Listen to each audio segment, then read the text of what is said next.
Gary, how are things up in Calistoga?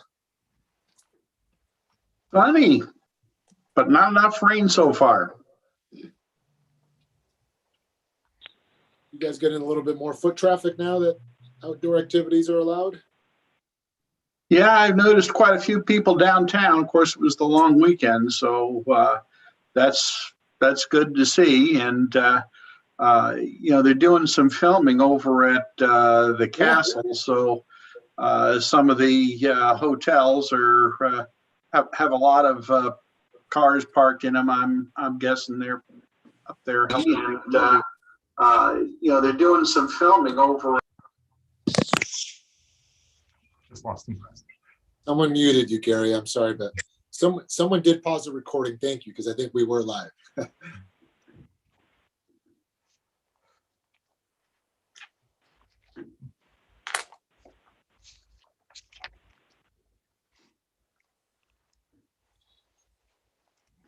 All right, I see folks jumping on.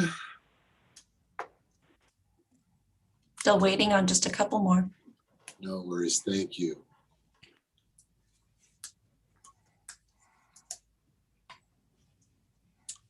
Antonio, I like the backdrop.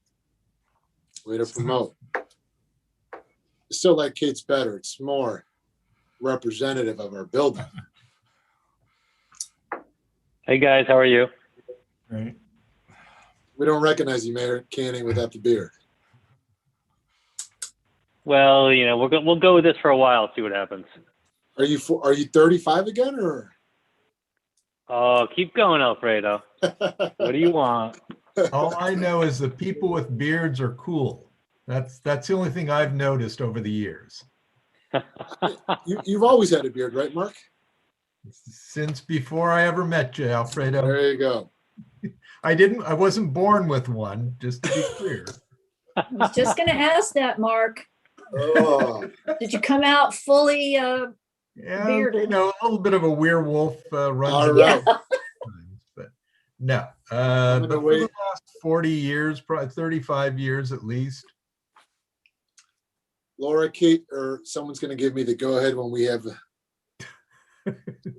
Chair, we do have a quorum. We may begin. All right. If we could just please mute everyone.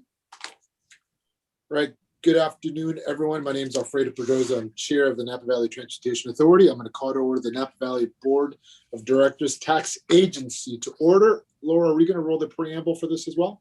Right now, yes. All right, let's roll into the preamble.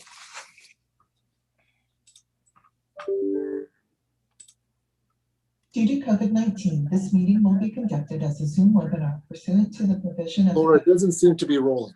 N2920. One moment. Due to COVID-19, this meeting will be conducted as a Zoom webinar pursuant to the provision of the Governor's Executive Order N2920, which suspends certain requirements of the Brown Act. This meeting is being webcast on the NVTA website. This meeting is being recorded and will be made available at a later time on the NVTA website.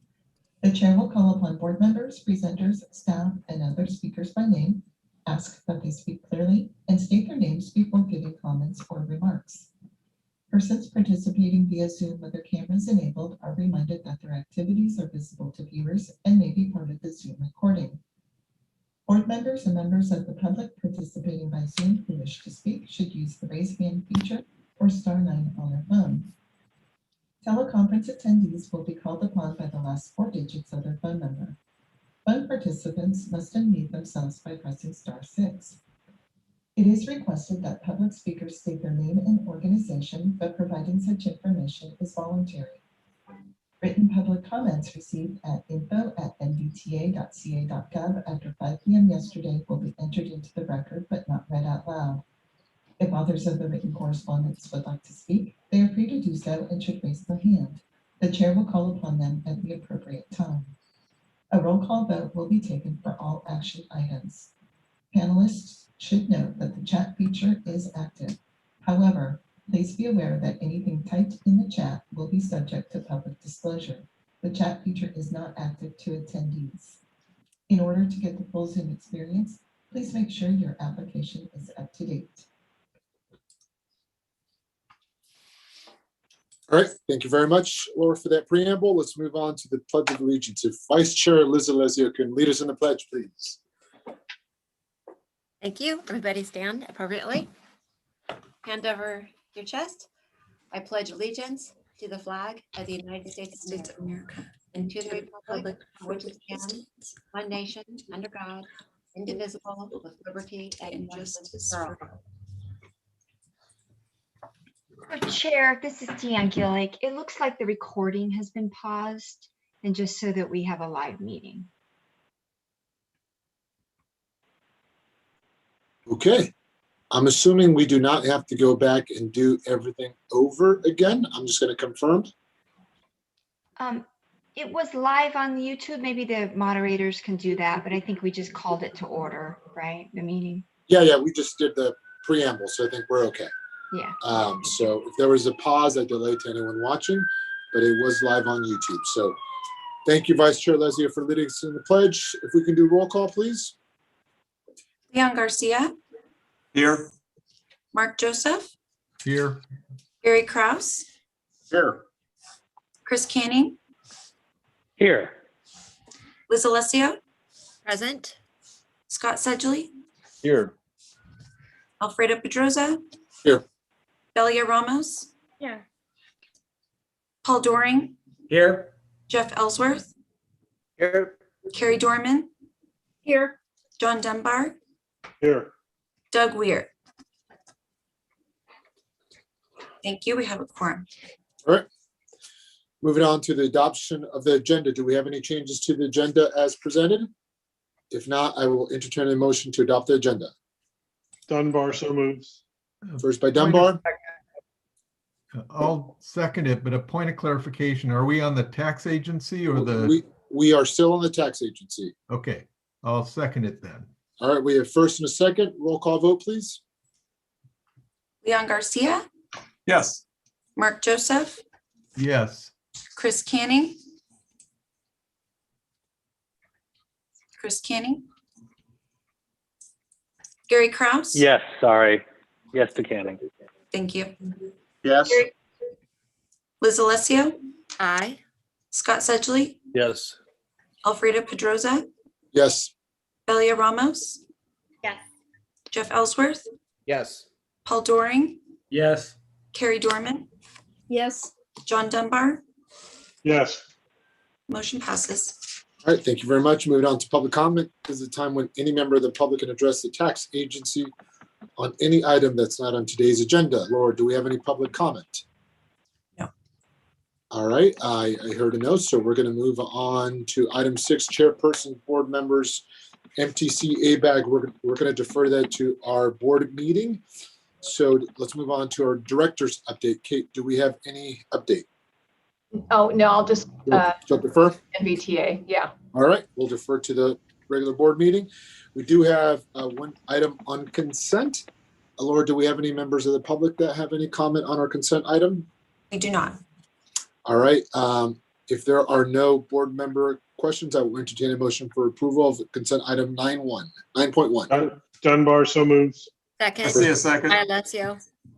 Okay, I heard Dunbar first, Vice Chair Alessio second. Roll call vote, please. Leon Garcia, Yes. Mark Joseph, Yes. Chris Canning, Yes. Gary Kraus, Yes. Liz Alessio, Aye. Scott Sedgley, Yes. Alfredo Pedroza, Yes. Belia Ramos, Yes. Jeff Ellsworth, Yes. Paul Doring, Yes. Carrie Dorman, Yes. John Dunbar. Yes. Motion passes. Right, thank you very much. And again, thank you to the directors for announcing your names. I don't get to see who everyone talks, so when you say your name, it just allows me to identify the maker of the motion. So thank you for that. Moving on to our regular items, this is 10.1. This is an amendment to NVTA-TA Agreement 2018-02, compliance with the Federal Aviation Administration policy and procedures concerning the use of airport revenue. I do want to thank Director Kate Miller. We did have a meeting with county personnel. I know there was some questions raised by the county, and there was a meeting of the minds that I believe did take place a few weeks ago. This is found on page 9 to 14. Director Miller, are you going to be providing the staff report on this item? I am indeed. Thank you, Chair Pedrosa.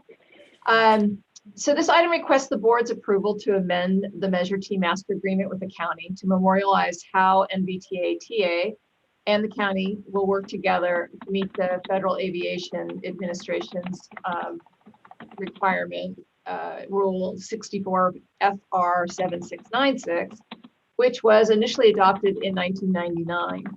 As it relates to NVTA-TA, the ruling requires that sales tax collected on aviation fuels sold at federally funded airports be reinvested in those airports. And Measure T generations on aviation fuels are estimated to be only about $20,000 a year. Nevertheless, we still must comply with this requirement. As you know, Measure T ordinance is limited to funding the maintenance and rehabilitation of local roads and local streets and roads, and does not permit the use of revenues at the airport. So to help comply with this, the county has agreed to redesignate an airport road to a public road and use the amount of Measure T sales tax generations from aviation fuels to maintain and rehabilitate that roadway. The county has also agreed to work with the state and or aviation fuel vendors to calculate the amount that's required to be expended there and to report that amount annually to NVTA-TA so that the agency can report to FAA.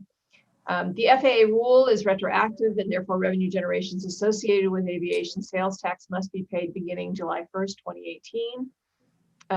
If NVTA doesn't comply with the ruling, it is subject to penalties up to 3 times the amount of the unlawfully diverted revenues, interest, and possibly a rescission of other Title 49 funds, which may include FHWA and FTA funds. So with that, staff is recommending that the NVTA-TA board approve Amendment 1 to the County of Napa's Measure T Master Agreement number 2018-02, and I'm happy to answer any questions. All right, thank you, Director Miller. Any questions from board directors? Raise your hands if you do. Seeing none. Laura, do we have any members of the public that wish to comment on this item? Do not. All right, I will bring it back to the board to see if there's any follow-up questions. If not, I will entertain a motion for approval. Dunbar, motion to approve. I heard Dunbar first, Kraus, second. second by Member Kraus. Roll call vote, please. Leon Garcia, Yes. Mark Joseph, Yes. Chris Canning, Yes. Gary Kraus, Yes. Liz Alessio, Aye. Scott Sedgley, Yes. Alfredo Pedrosa, Yes. Belia Ramos, Yes. Jeff Ellsworth, Yes. Paul Doring, Yes. Carrie Dorman, yes, John Dunbar. Yes. Motion passes. All right, thank you very much. Let's move on to future agenda items. Do we have any future agenda items from any board directors for the tax agency? Seeing none, seeing no further business before the tax agency, we're going to adjourn to our next meeting, March 17th at 1:30 p.m. Meeting adjourned.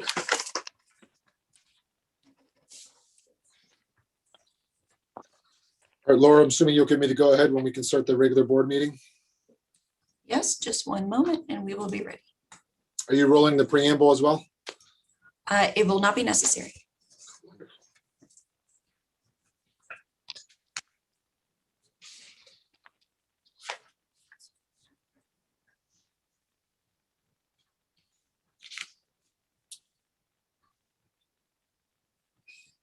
You're ready.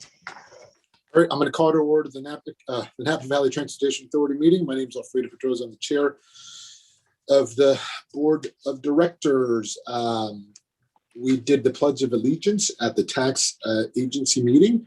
Laura, do we have to call the roll call, or can we carry over the roll call that was called for the TA? Attendance is confirmed as presented during the NVTA-TA meeting with no absences. Wonderful, thank you very much. Moving on to the adoption of the agenda. Do we have any board directors that wish to make any changes to the agenda for the board of directors meeting for NVTA? Dunbar, move adoption. All right, we have first by Director Dunbar. Second. Second by Director Joseph. Roll call vote, please. Leon Garcia, Yes. Mark Joseph, Yes. Chris Canning, Yes. Gary Kraus, Yes. Liz Alessio, Aye. Scott Sedgley, Yes. Alfredo Pedroza, Yes. Belia Ramos, Yes. Paul Doring, Yes. Jeff Ellsworth, Yes. John Dunbar, Yes.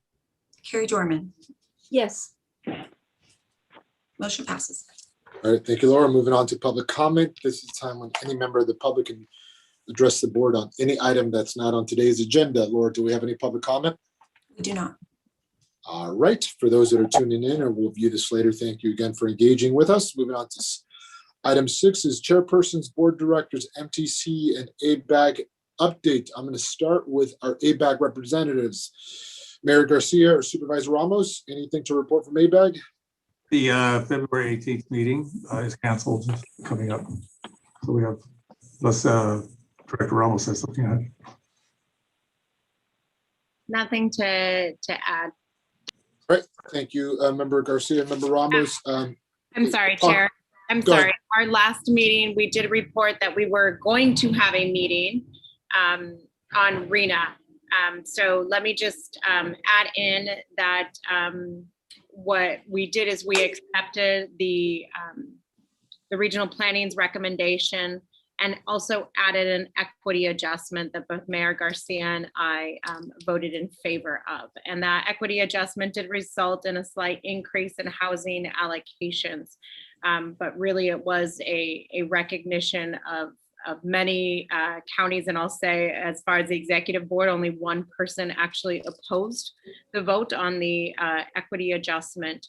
And it really looked to rectify racial and economic injustices of the past in terms of how the spread of very low to low and moderate housing is allocated. So those numbers should have gotten to each of your jurisdictions by now, but that is the last update because that was the day after our prior NVTA meeting. All right, thank you, Supervisor Ramos. On that same note, the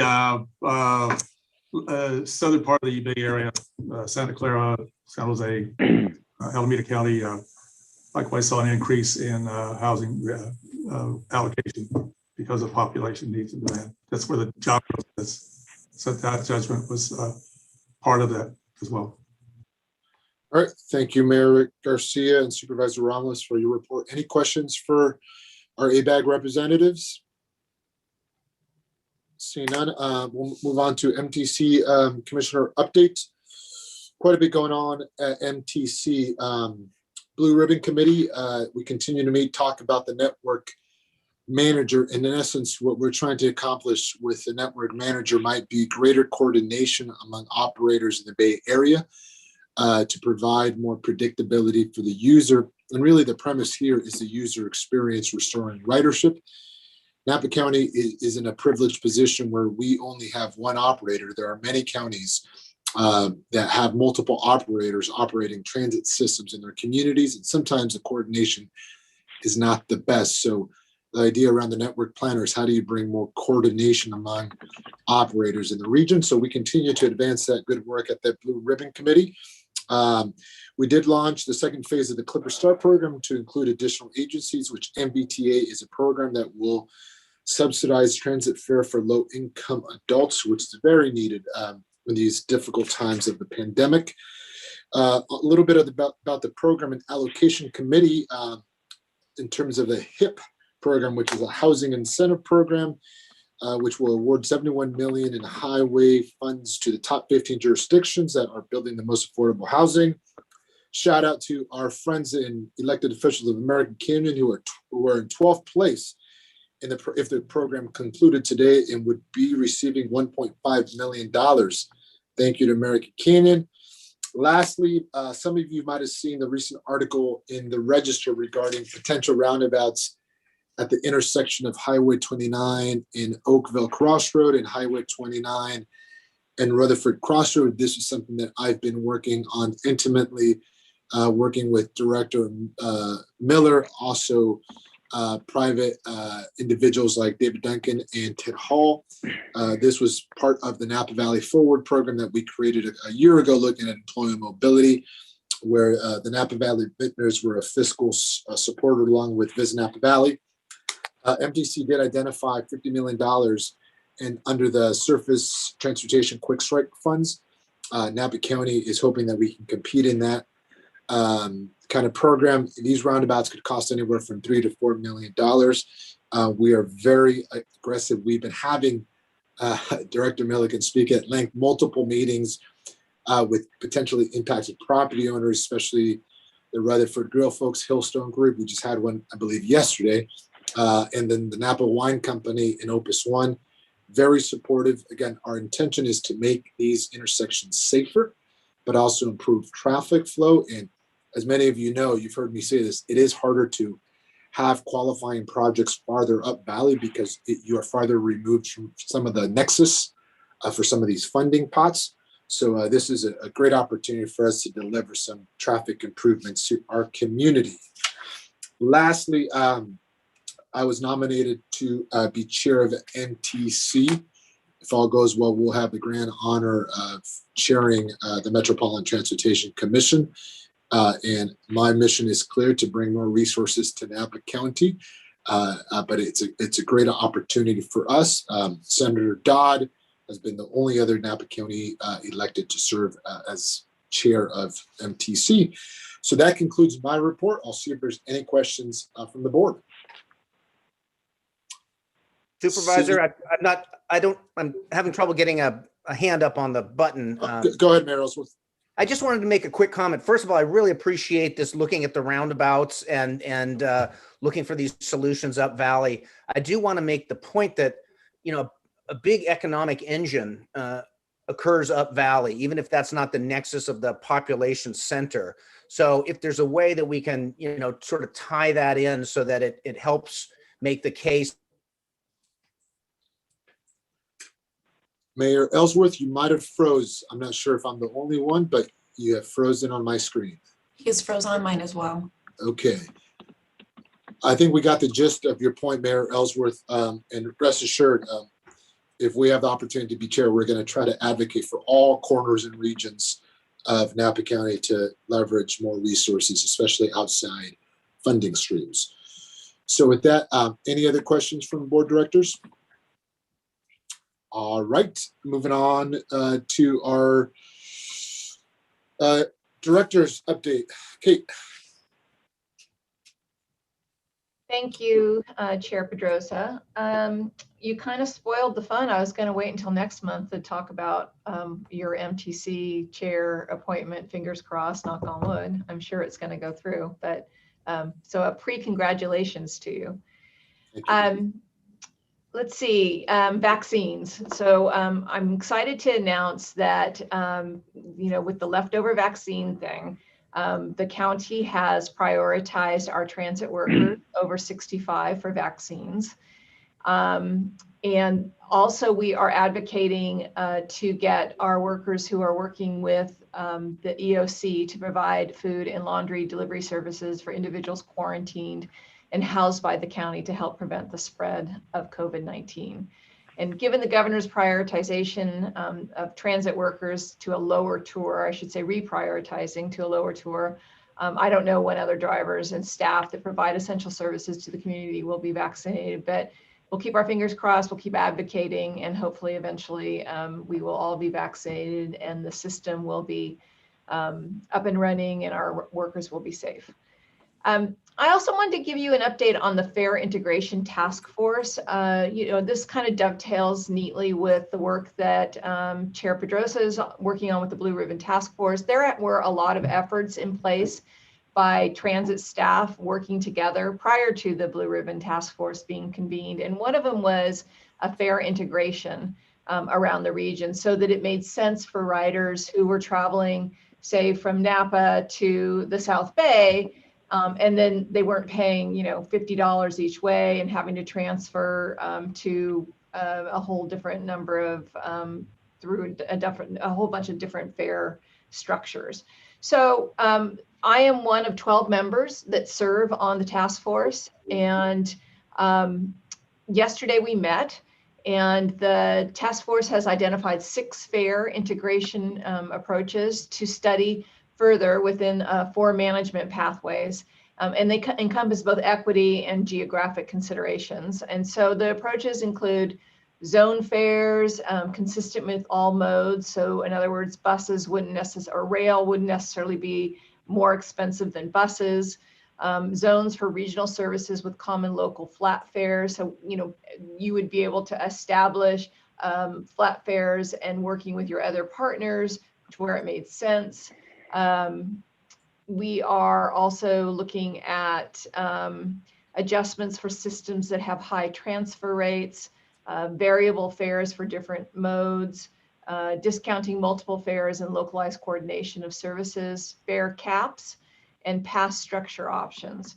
And the work that the two staff members in charge of this, I'd give a shout out to, is Bill Bacon and Michael Eisenman. Bill Bacon works for MTC and Michael Eisenman works for BART.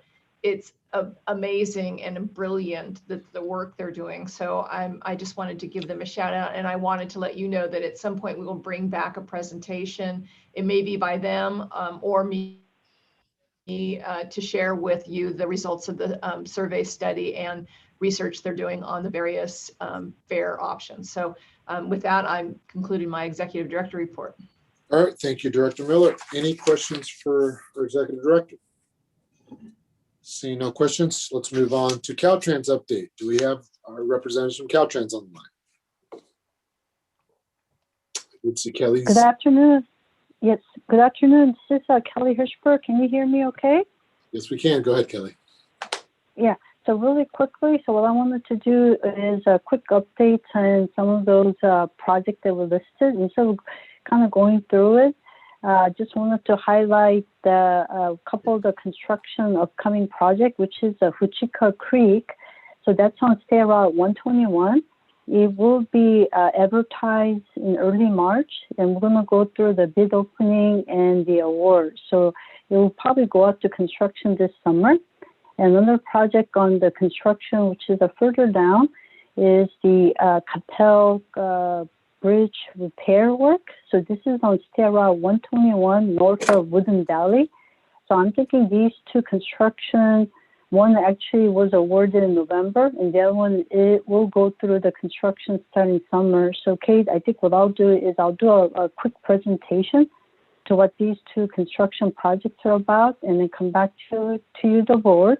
And the second thing that I want to make an announcement is during the week, first week in March, there will be 9 elm trees along the elm tunnel that was found to be diseased and dead. So we will be having a traffic control, like one-way traffic control to remove that. So just wanted to let you know that there will be a one-lane traffic control from 8 to 2 during the first week in March. And then we have a Byron Lynn. He's actually a project manager, works with me. And then I think hopefully this is our third is our charm. So he has a presentation for the director's order. So I'm going to yield the rest of my time to him. And then maybe we could take the question afterwards. Is that okay? Absolutely, Kelly. Byron, welcome. Thank Go you, ahead. Kelly. Audio check. Is it good, Kelly? Can you guys hear me? Yes, Thank we you, can, Chairman. Byron. Thank you, Board, for allowing us to come back. Kelly and I are very determined to give you this update. So we have plan A, B, and C. So going on, so director's order. Next slide, please, Lori. We have, again, we have 7 director's order, 4 ongoing, 3 has been accepted, a total value of $22.7 million. The first project EA was 0Q8504. That's in the 5 counties. The scope of that is to remove dead or dying trees. We have removed approximately about 1,500 trees already. We have 690 more to go. We have asked for a supplemental of another $5 million to continue that director's order. The next director's order is 0AC804. Again, it's in the various county throughout Napa, and that was for the PSPS. That total amount was 2.4. Out of that 2.4, 1.5 million, over 1.5 million has been spent. There was 4 scopes on that. The first scope was to provide a temporary power source at the signalized intersection during PSPS, so that has been completed.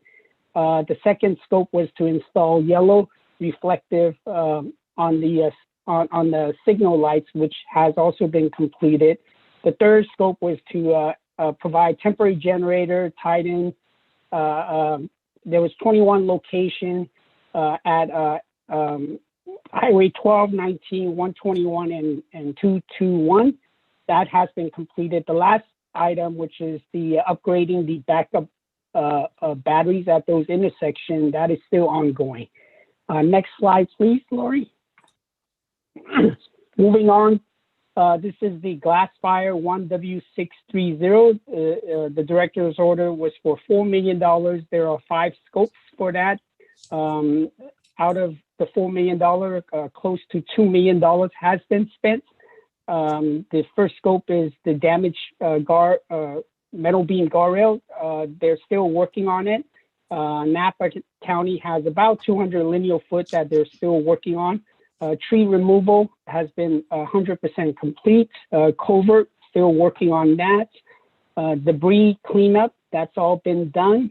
And the pavement repair to restrike and add right-of-way fence, and those are, there's about a little bit over 6 miles that we're working on, so that's still ongoing. Next slide, please. These are some of the picture initially of the fire. Next slide. Yeah, you can see the dead trees and dying trees, those been removed. Next slide, please. Moving on to the Hennessy Fire 1W480. The value of that director's order is $8 million. $5.3 million has been spent. Again, the full scope is to repair the metal beam guardrails, so those has been done 100%. Tree removal, again, 100% done. Covert, there's 2 items within the covert scope is to clean and replace. Cleaning of the covert has been done 100%, and replacing, we're still working on that. The last scope of work is the retaining wall. There's 2 retaining walls. One is on post mile 32.2, which is the bigger of the 2. We're still working on that, and the smaller one as well. So next slide, please. And you on the left, that's the bigger retaining wall, and on the right, that's the smaller retaining wall. Next slide, please. More pictures from the aftermath of the fire that we had over the summer. Next slide, please. And I'll pause there for any questions or any comments that you may have. All right, thank you, Byron and Kelly. Bring it back to the board. Do we have any questions of our Caltrans representatives? I'm seeing no one raise their hand.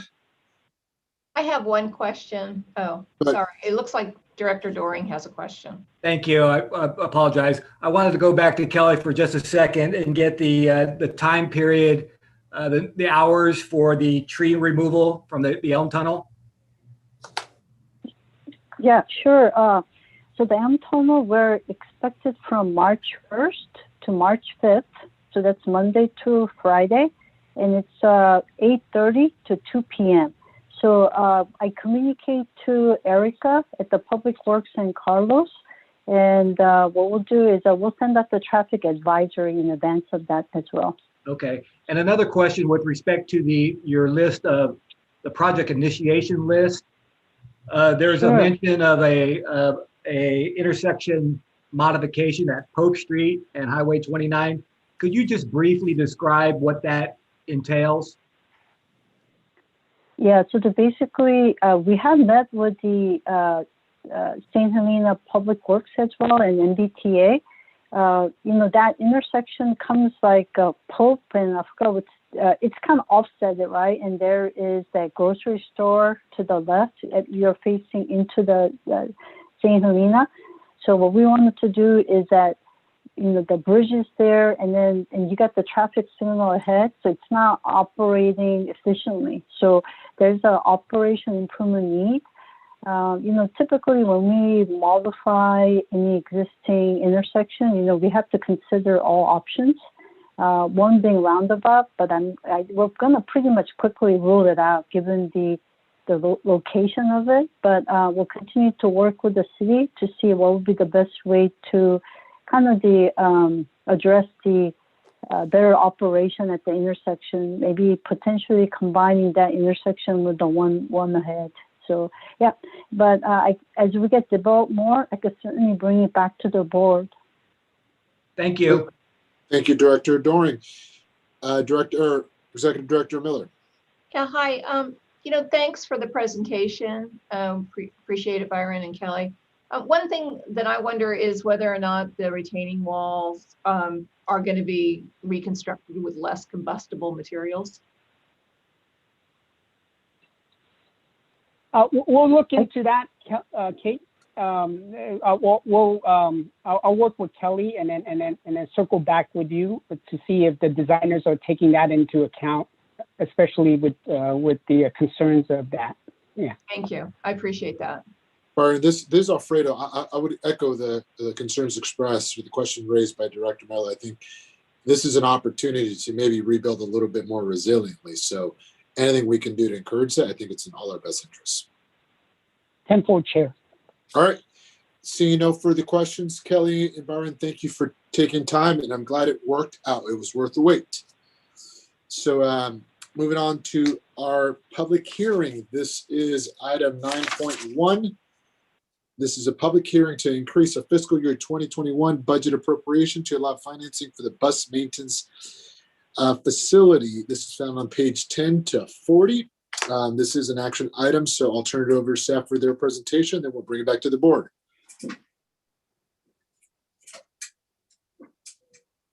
Director Miller, is this your presentation? You're on mute, Kate.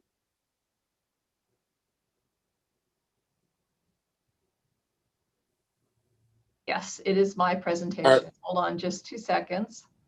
And I will. Okay, very good.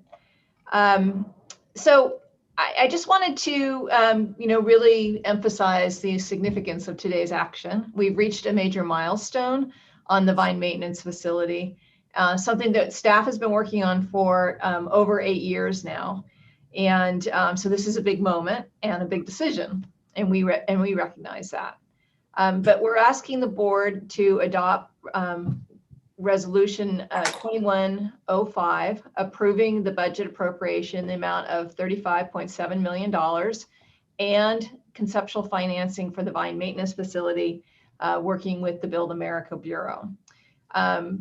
We're also requesting that you authorize staff and local council to move forward with negotiating a Transportation Infrastructure Finance and Innovation Act or TIFIA financing instrument, again with the BAB.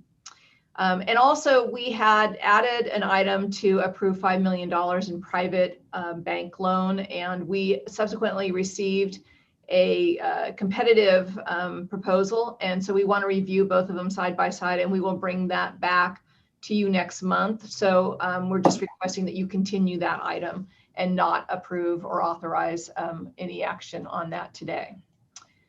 Let's see. So I'm struggling with my notes a little bit. I apologize. And I'm just going to move the notes over here. So, so board actions to date include, approving a number of studies and a number of plans, acquiring the parcels at Sheehy Court, awarding the design and environmental contract and certifying the state environmental document and receiving the federal one, making changes to the JPA that will allow the agency to cleanly issue debt.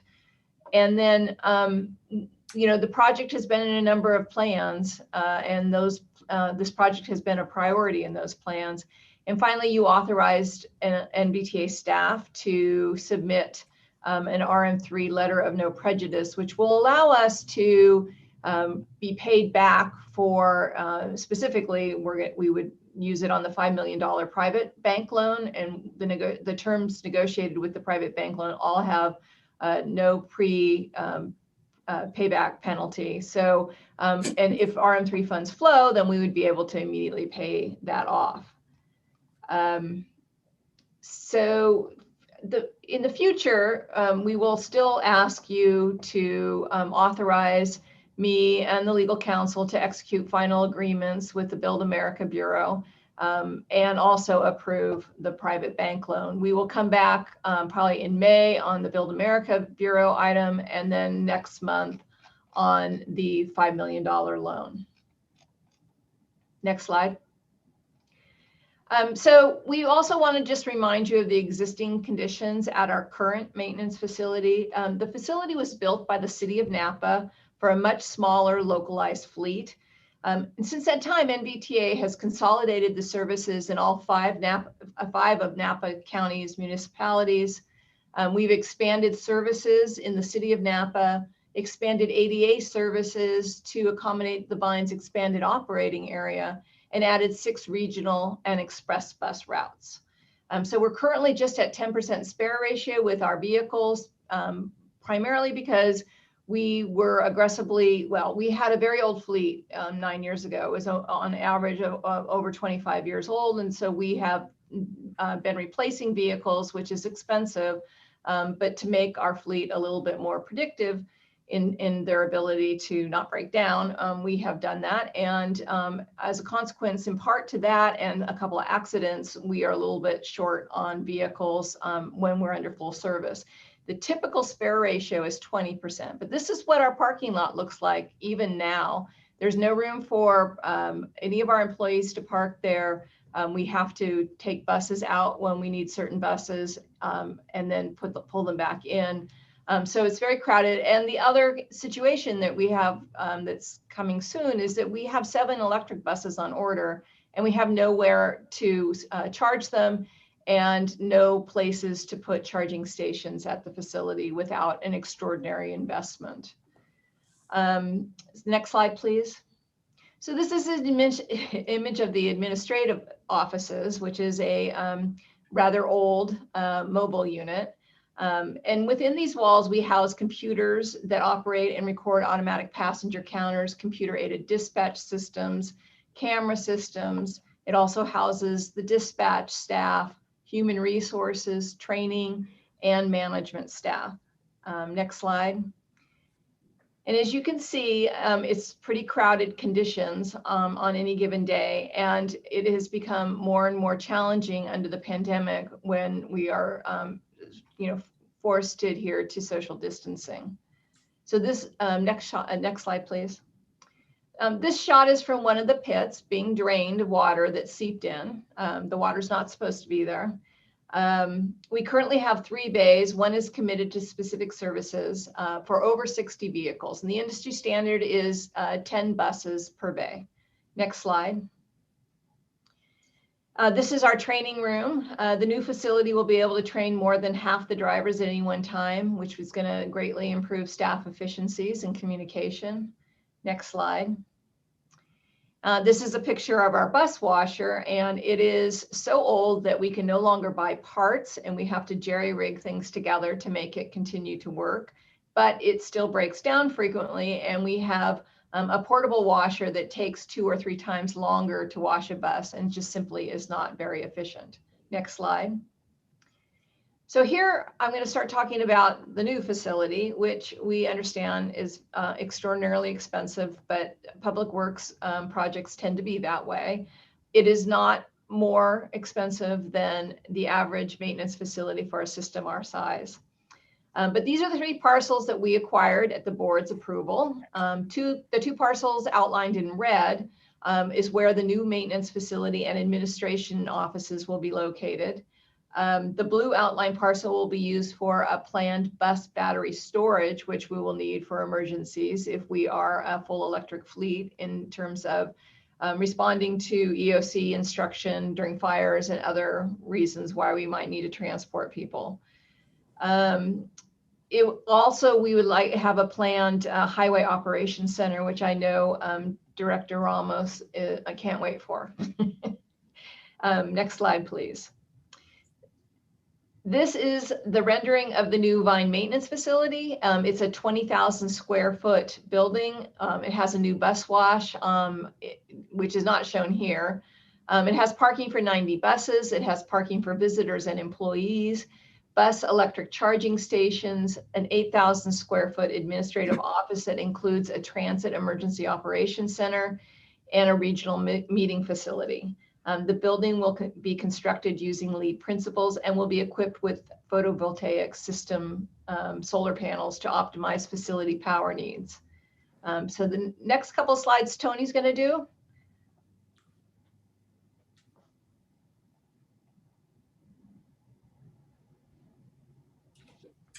All right.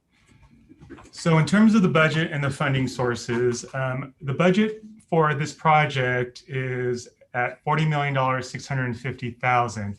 So far, we've incurred $4.9 million to date, and that includes the acquisition of the parcels for this facility. They are assets of NVTA. There's no liens against them, so the agency owns them free and simple.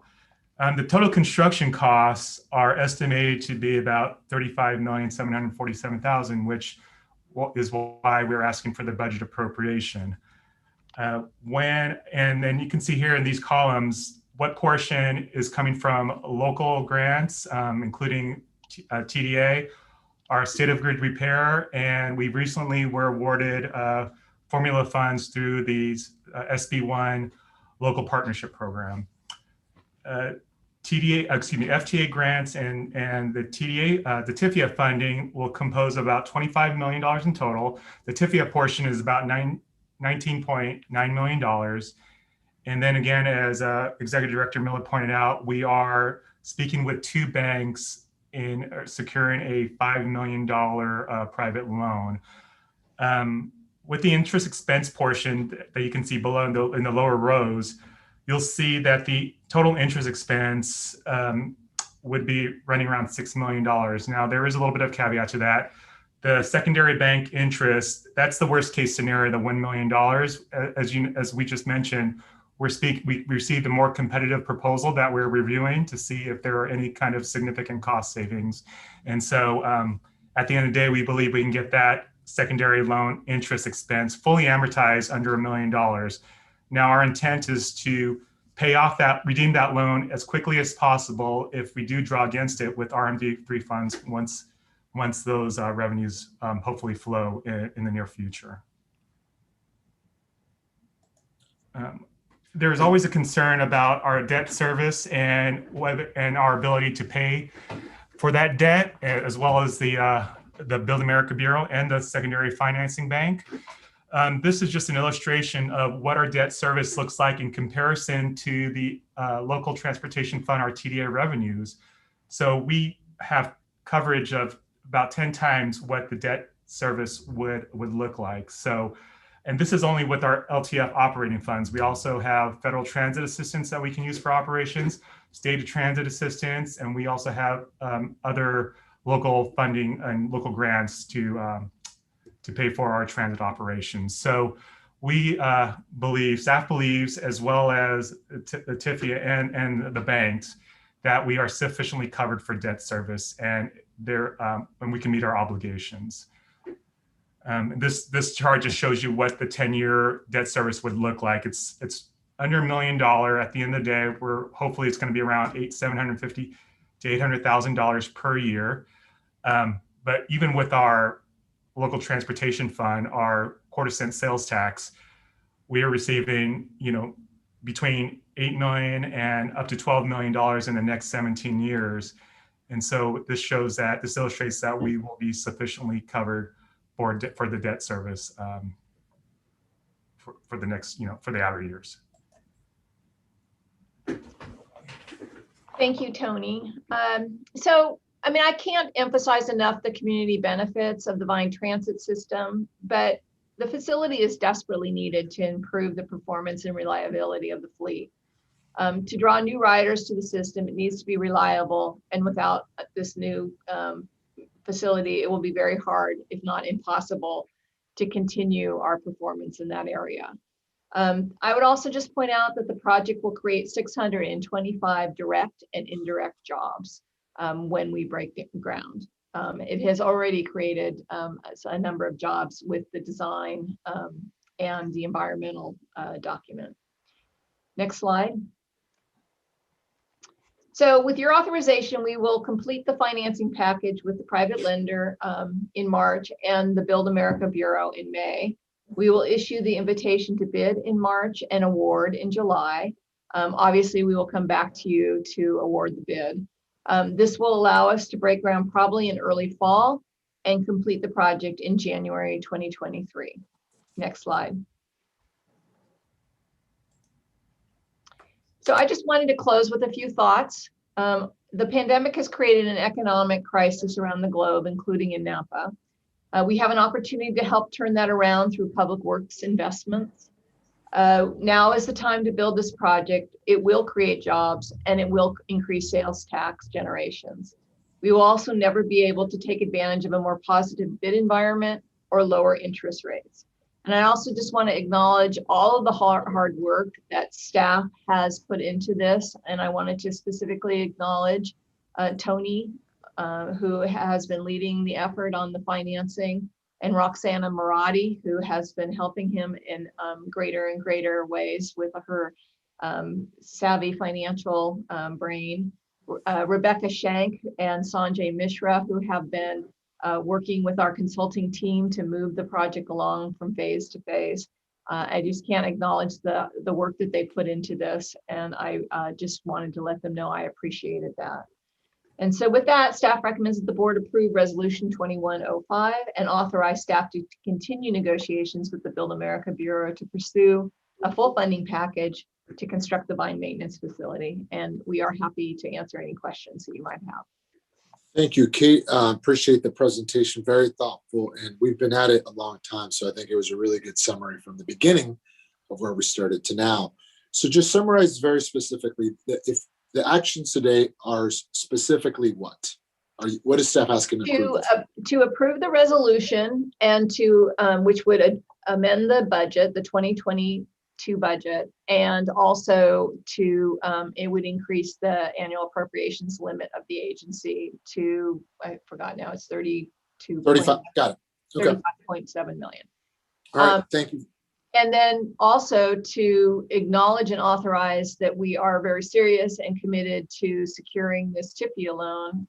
It is a lot of work, and if we continue down this road and then back out at the last minute, it could compromise any sort of relationship we have with the BAB in the future. All right. Thank you, Kate. And I will just say, obviously we wish we could make investments in capital projects that deliver traffic relief for our community, but I think you've clearly outlined the need that we face as an organization, being more efficient. This is going to create long-term value at a time when none of us will be here, but someone's going to be grateful for this strategic investment that we make in improving transportation operations in our community. And again, I think as elected officials, this is not something that's attractive to invest in the operations maintenance yard, but it's so needed. So that way, those that we're trying to help our users, they have a system that's efficient, and that these are the decisions that we have to make sometimes that, again, sometimes don't make the most sense, but are so needed to run a good operation. So again, I looked at the financing of it, Kate. This was something that was really important to me, of making sure that we weren't over leveraged. So Antonio, I appreciate the way you presented it in ensuring that this is something we can afford, not just in this moment in time, but going forward. Because what we don't want to do is we don't want to pass something on to another group of electeds when they say, what were we thinking? What were we doing? And I think we've been very thoughtful fiscally, conservative fiscally as well, to ensure that we're doing the right thing. So again, I just wanted to express my support for some of these difficult decisions that we have to make, but are very necessary for the system. So with that, I see a few hands raised. Director Dunbar. Thank you, Chair. I just wanted to ask Kate, and I don't know if it's easy to go back to the aerial view of the property. My question is there any unused portion of the land that NVTA purchased, or is the entire footprint going to be dedicated to the maintenance facility itself? Yeah, so we cannot construct on that entire property because there's both a water line, and then we also have a setback because there's a creek along Sheehy Creek there. So I think the total property development is 6.5 acres. And there will be very limited additional space on that 6.5 acres. Now, it doesn't include the 2.5 acre lot in front. We're planning to use that again for a building that could store batteries and also help us with highway operations and for additional parking. But you know, we have not gone very far on that design, and so there's an opportunity for us to reevaluate the purpose for that parcel. Do you have, and thank you, that's what I was hoping I was going to hear. With that 2-acre parcel, is there enough value in that if something went unforeseen with the financing plan, that might be something we could sell for any significant amount of money or not?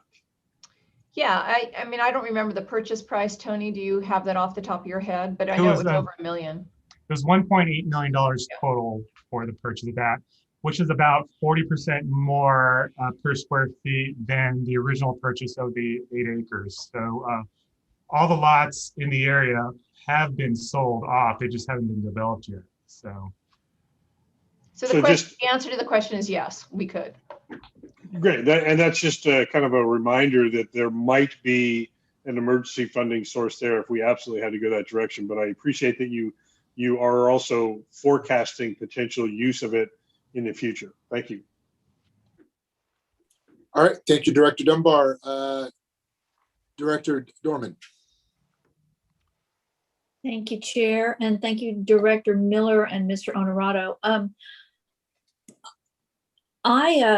I absolutely see the need for enlargement and improvement of our current facility, and I would like to give my great thanks to staff. I also have some finance background, not like Chair Pedroza, but some, and you've put together, I think, a very, very attractive package. So thank you. I know it was not easy to do. So my only questions are on a couple of the sort of minuter points of the deal points, and then an overall question as to the timing of the project. So on the actual points of the deal, my bottom line question is, if something were to happen and we could not make our debt service payment, what funds, are there any funds that we have that would be exempt from, other than federal funds, that would be exempt from attachment, garnishment, judgment, that kind of action by a creditor? Yeah, so Tony and I can tag team on this, but so the structure of the deal with Build America Bureau is to pledge our fare box recovery funds, which is when the system is working the way it's typically working, is about $1.3 million to $1.5 million a year.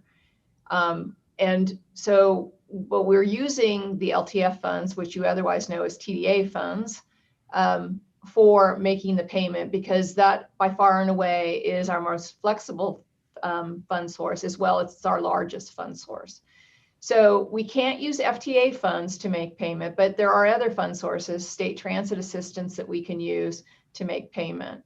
And I would just add that the Department of Transportation has an investment in making sure that we can succeed in this project. And you know, there would be some before anything horrible happened, there would be some flexibility in being able to refinance the loan in a way that makes it easier for us to make the payment. And I would just say too, that our funds to debt payment ratio is really immaterial. We have been, rated by Moody's and considered a very good risk by both the private banks that we're working with. So I feel confident that we'll be able to make this work without having to do that. Thank you. And then our debt service is going to be, I think, at max, we're estimating about 870,000 a year. And I think we usually have about $1 million a year of LTF funds that we quote give back. Is that so? We are structuring our debt service payments so that we're not losing out on the opportunity for any other projects. Was that our planning process? Yeah, I think when we initially started talking to you about financing this facility, it was roughly that. I mean, we have this amount of money left over every year that we use for capital projects.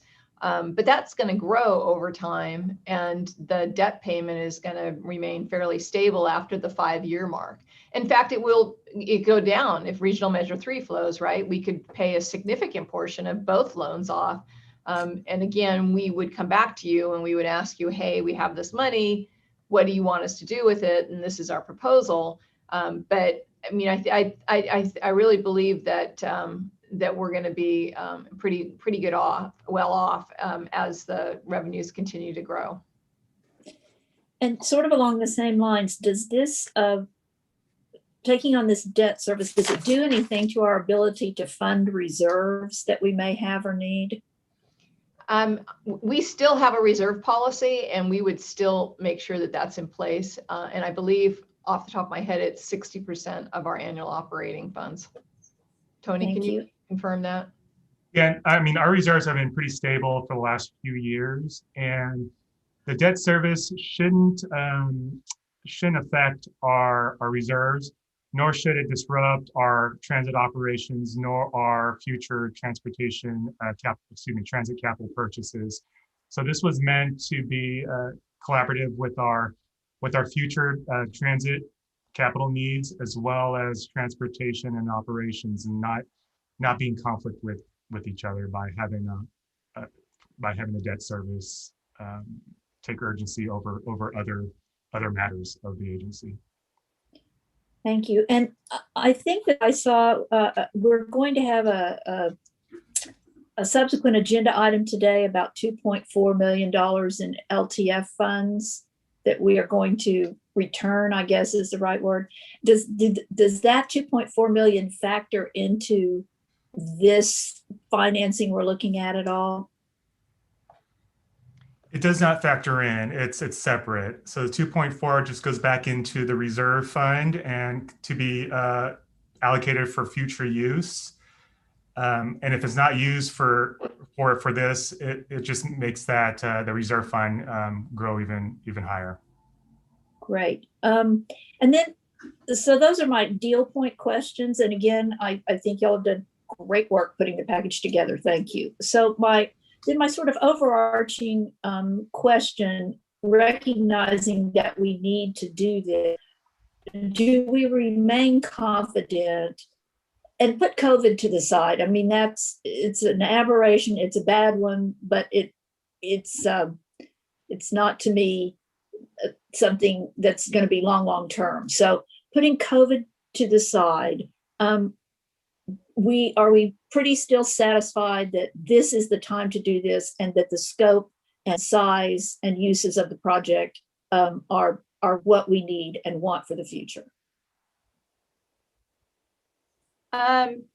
Yeah, so Laura, your screensaver's on and we're no longer have the presentation up. I just wanted to point that out.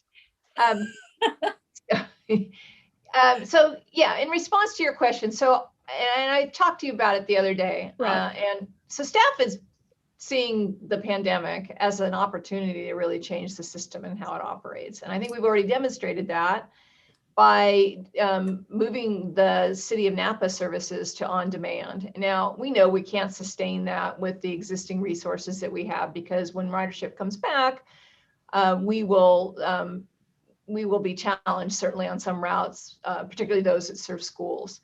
But we are talking to a bunch of new developers. I mean, there is so many, since we adopted the double map system for our on-demand, there's a whole host of developers that are now in working and creating these unbelievable potential tools that we can use to possibly move overflow automatically to private sector ADA or paratransit services and TNCs, transportation network companies, Lyft and Uber, and taxi cabs.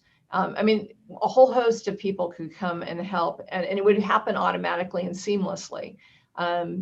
There's moments here in the future that we're going to have that opportunity to do that. There's also some hurdles that we need to deal with, but I think that that no matter what happens, both with the pandemic and the future of transit, that we will continue to move in a direction that allows us to be sort of ahead of the game because we're small and we're creative, and really provide the services that that the community needs. And I'm really hopeful that we can actually move in a direction where we get everybody on transit and not just people who are transit dependent, which is by far and away the majority of our riders.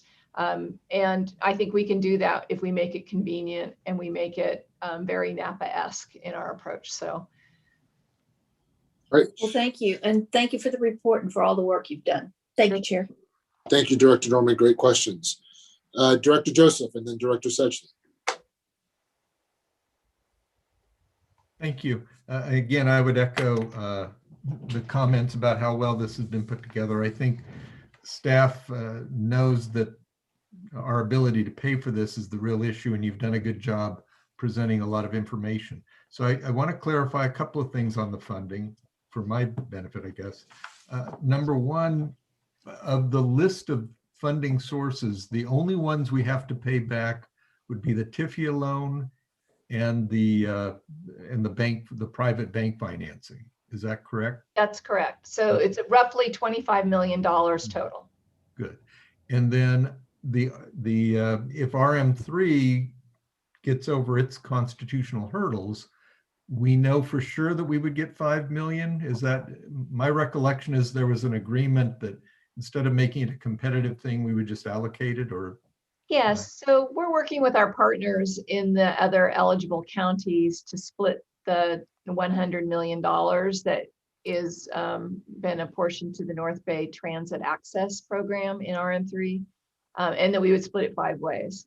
So that would give us $20 million. And I think if the revenues flow and we get that amount of money, then I think we need to look at debt. And then I think we also need to look at, you know, how much we would pay off and opportunity costs of not delivering other projects that are on our ever-ending list of ways to make the transit system better. Good. That's what I wanted to hear, that we knew that we had the 5 million if it comes through and we can get out from under the bank loan. That's a good thing. The other one is, do you have any way of quantifying the operating savings you might have with a new modern facility? I mean, for example, looking at the parking lot, all I could think of is how many claims have you paid for dented buses or other kinds of repairs? Is there any way to speculate? Yeah. Ballpark.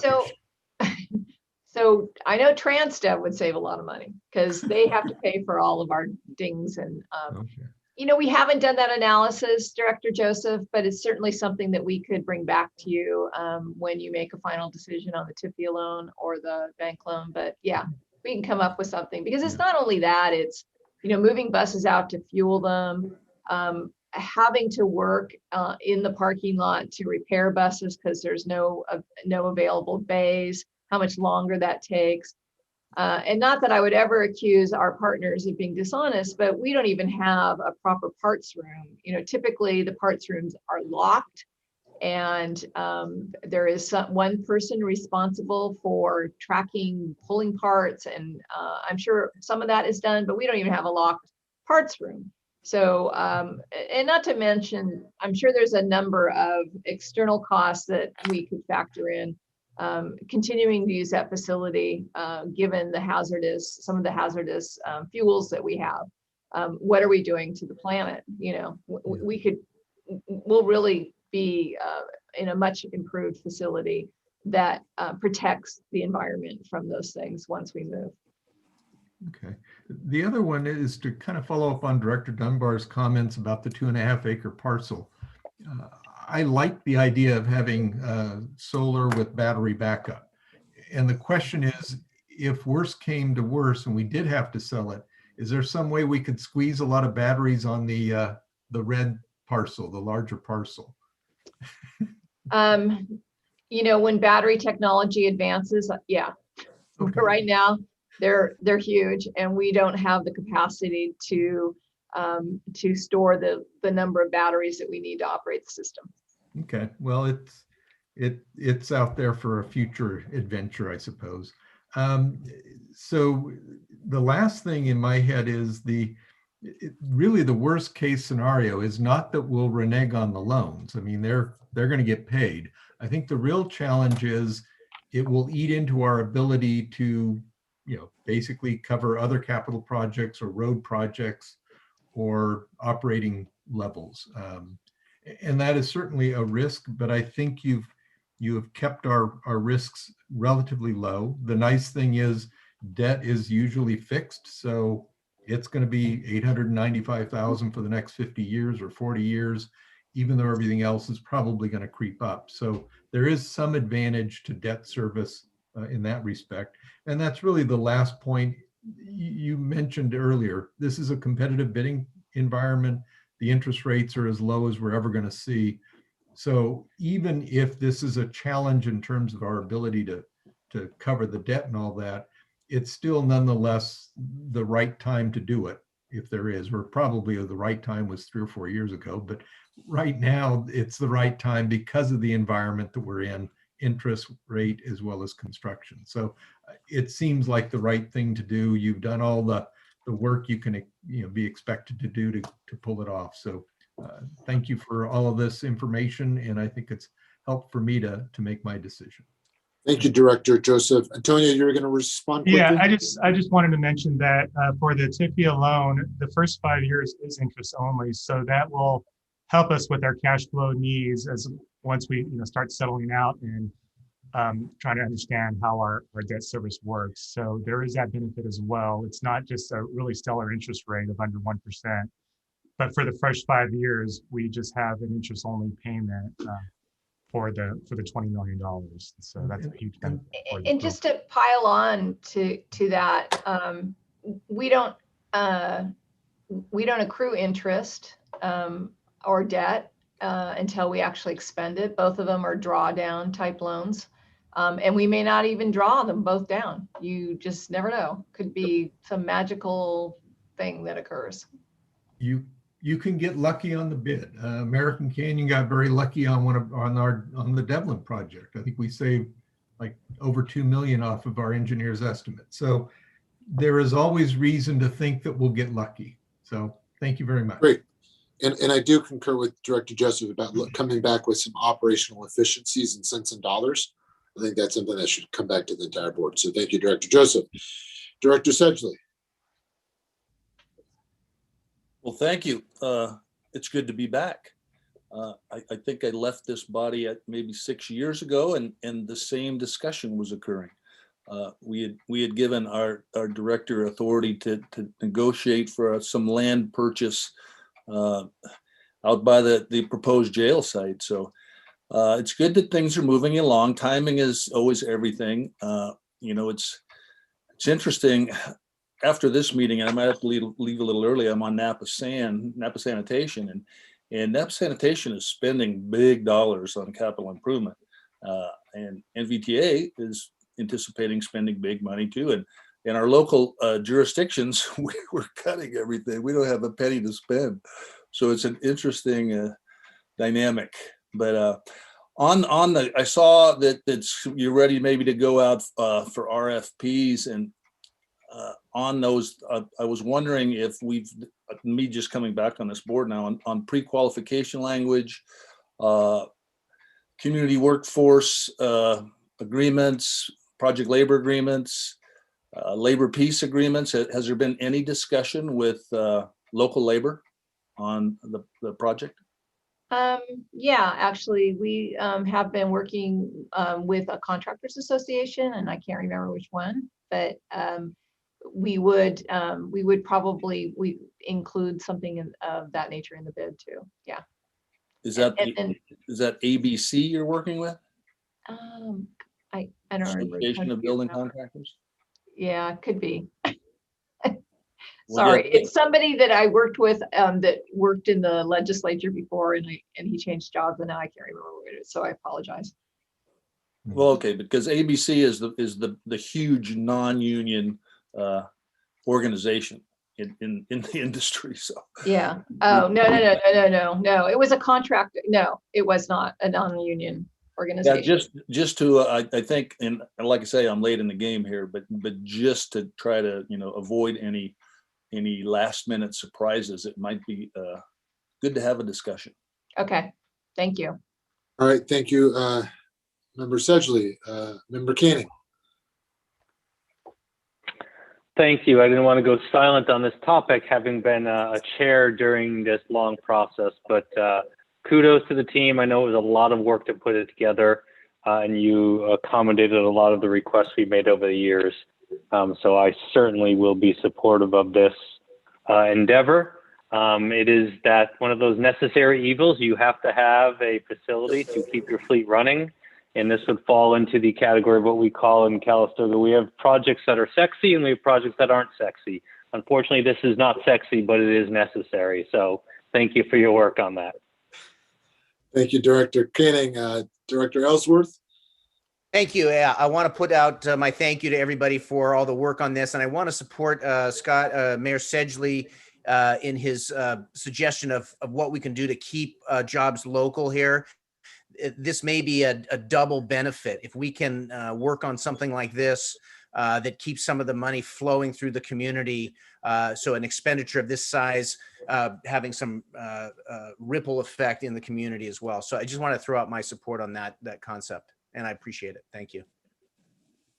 All right, thank you, Vice Chair Lesio. Hello, sorry, I can't find my electronic hands. I'm using my real hand. Thanks for catching that.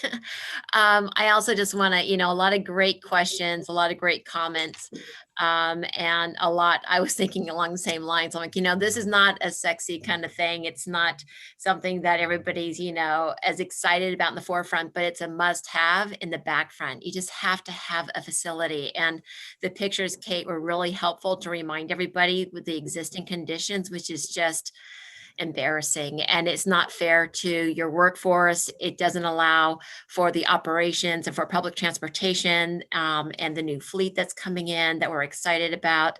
I really appreciate all the work that's been put into this, and you staying steadfast on it, because I know it hasn't been easy, and I do think this is the right time too, with the interest rates being low. I love the comments regarding, if we can have a local labor force, that is an additional public benefit. But I just see good things ahead, and this is very important. So thank you for that. I support this too. Thank you, Vice Chair Lesio. Director Garcia. Yes, thank you. Quite an accomplishment considering the length of time we've been at this. I applaud staff for how they've come to this chapter. I would strongly encourage that the project labor agreement is in place, and with whatever provider we're going to have on that, hiring local. I think that's going to be very important for the local economy, considering all the job losses we've occurred during the pandemic. But again, congratulations, great work. All right, thank you, Director Garcia. Seeing no further questions from the board, Laura, do we have any members of the public that wish to address us on this public hearing, which I did open at the very beginning? No. All right, seeing no public comment, I'll bring it back. Director Dunbar, you want to make a motion? I will move this item minus the bank loan component in the staff report. I will second that. Okay. That's Canning, sorry. All right, we have first by Dunbar, second by Canning. Roll call vote, please. Leon Garcia, Yes. Mark Joseph, Yes. Chris Canning, Yes. Gary Kraus, Yes. Liz Alessio, Aye. Scott Sedgley, Yes. Alfredo Pedroza, Yes. Belia Ramos, Yes. Paul Doring, Yes. Jeff Ellsworth, Yes. Carrie Dorman, Yes. John Dunbar, Yes. motion passes.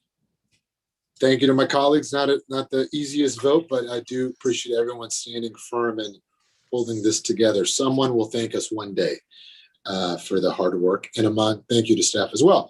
So let's move on to our consent items. We have 2 items, 10.1, 10.2 on consent. Laura, do we have any public comment on our consent items?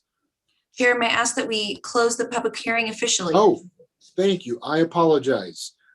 We will, going back to our public hearing, that item was closed and the motion did pass unanimously.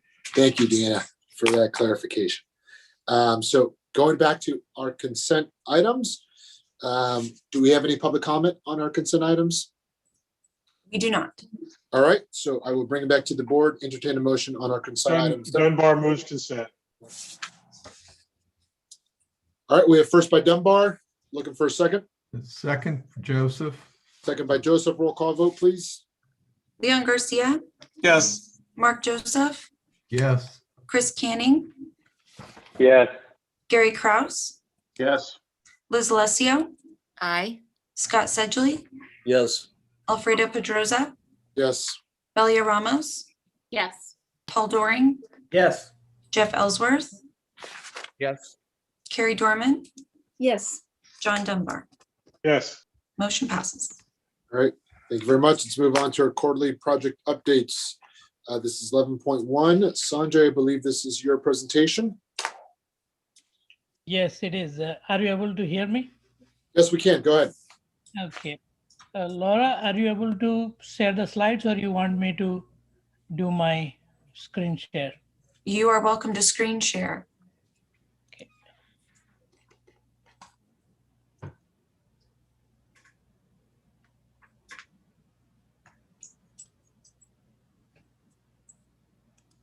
We just ask that someone do the screen share. There you go.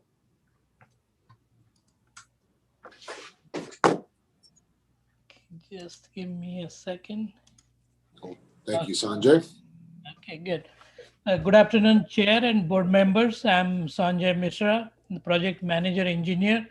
I'll be providing updates, quarterly updates for various projects that NVTA staff are actively working on. Last update for these projects were provided to the board during October 2020 meeting. For benefit of some of the new board members, I may add a little description to some of the important projects. Soskel Junction project, which is this project has been pursued by the agency for the last 13 years, and now we are pretty close to its final design. The Soskel Junction project will replace the existing at-grade intersection with an interchange. It will consist of an elevated overpass that will allow for a free-flowing north-south 29, which, as you can see here in the rendered sketch here. It will also include 2 roundabouts, as you see here in the picture. For this project, we are actually working as a partner with Caltrans. Caltrans design team is scoped to complete the permitting and the bridge design, and our designer GHD is working on the rest of the interchange design, including the roundabout. Currently, we are addressing significant comments from the permitting agencies with respect to fish passage design and a stormwater quality mitigation issue. We're working to resolve these issues and hope to come up with an agreement soon.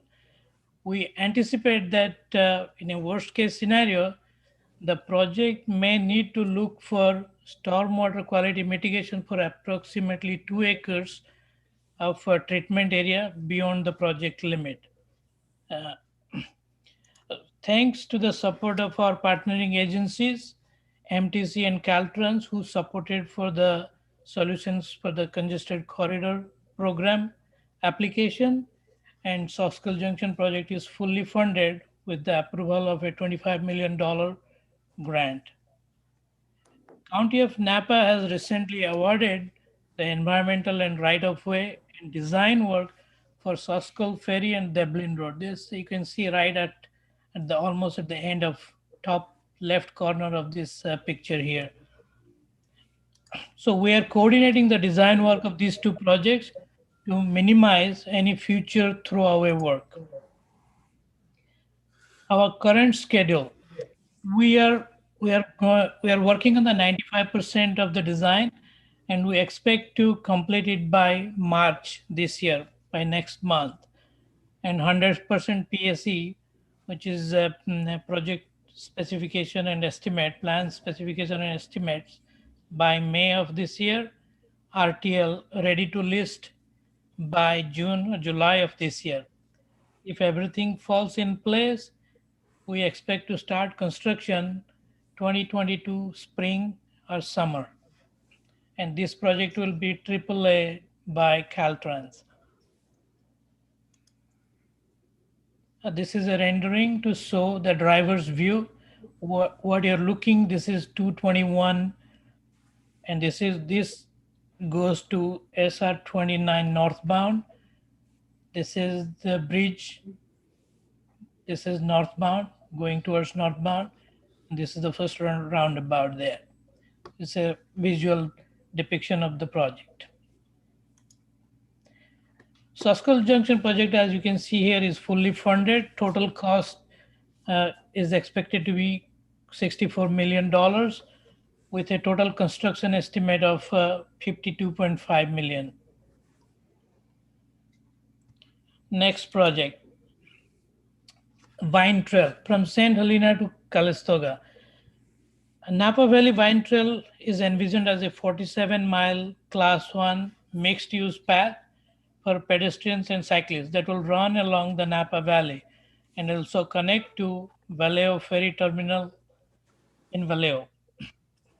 The St. Helena to Calistoga segment of the project will construct roughly about 8.4 miles Class 1 bike and ped path in the public right-of-way, mostly right along the SR 29 corridor. You can see here in this, the green line kind of represents parallel to SR 29. The CEQA was adopted in August 2028 by the board. NEPA was also completed in January of this year. We are at the 100% design.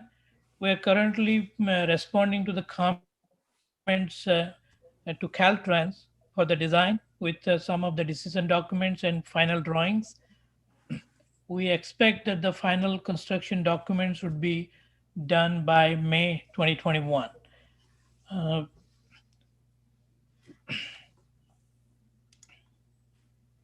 We are coordinating some of the right-of-way and right-of-entry issues with CAL FIRE.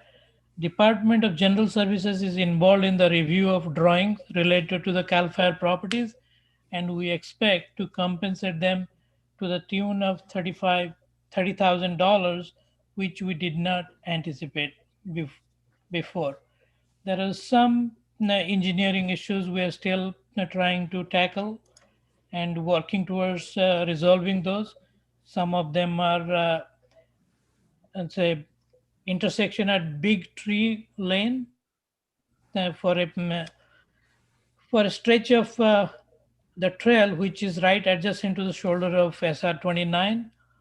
And we are also coordinating with Caltrans with respect to that.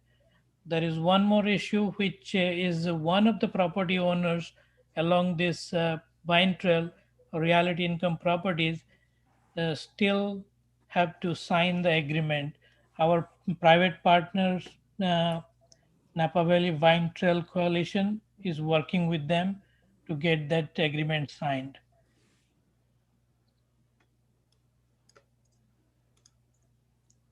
Vine Trail is also fully funded. We are expecting to go to CTC for allocation in May 2021 and bid and award the project sometime in June and July of this year.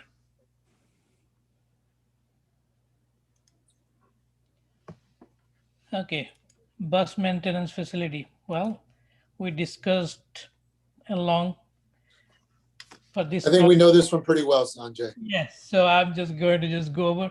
The only thing I'm going to add is that the City of Napa water project, they're actually working on rehabbing a portion of the potable water line which runs along this side of the property, and as they're expected to start construction in April 2021. Budget, nothing to say here. So SR29 CMCP and AMCAN PID project. Currently, we are working with a traffic engineering and performance assessment for the SR29 corridor. Our consultant has provided those documents, and we have uh, reviewed with Caltrans. Caltrans also provided TIPA, and we are going to be finalizing that document, and we have planned for a public outreach in April this month. This American Canyon PID document is expected to be completed by October 2021. Imola Avenue complete streets improvements. There's a 3.5-mile corridor that is from 4th Avenue to Foster Road.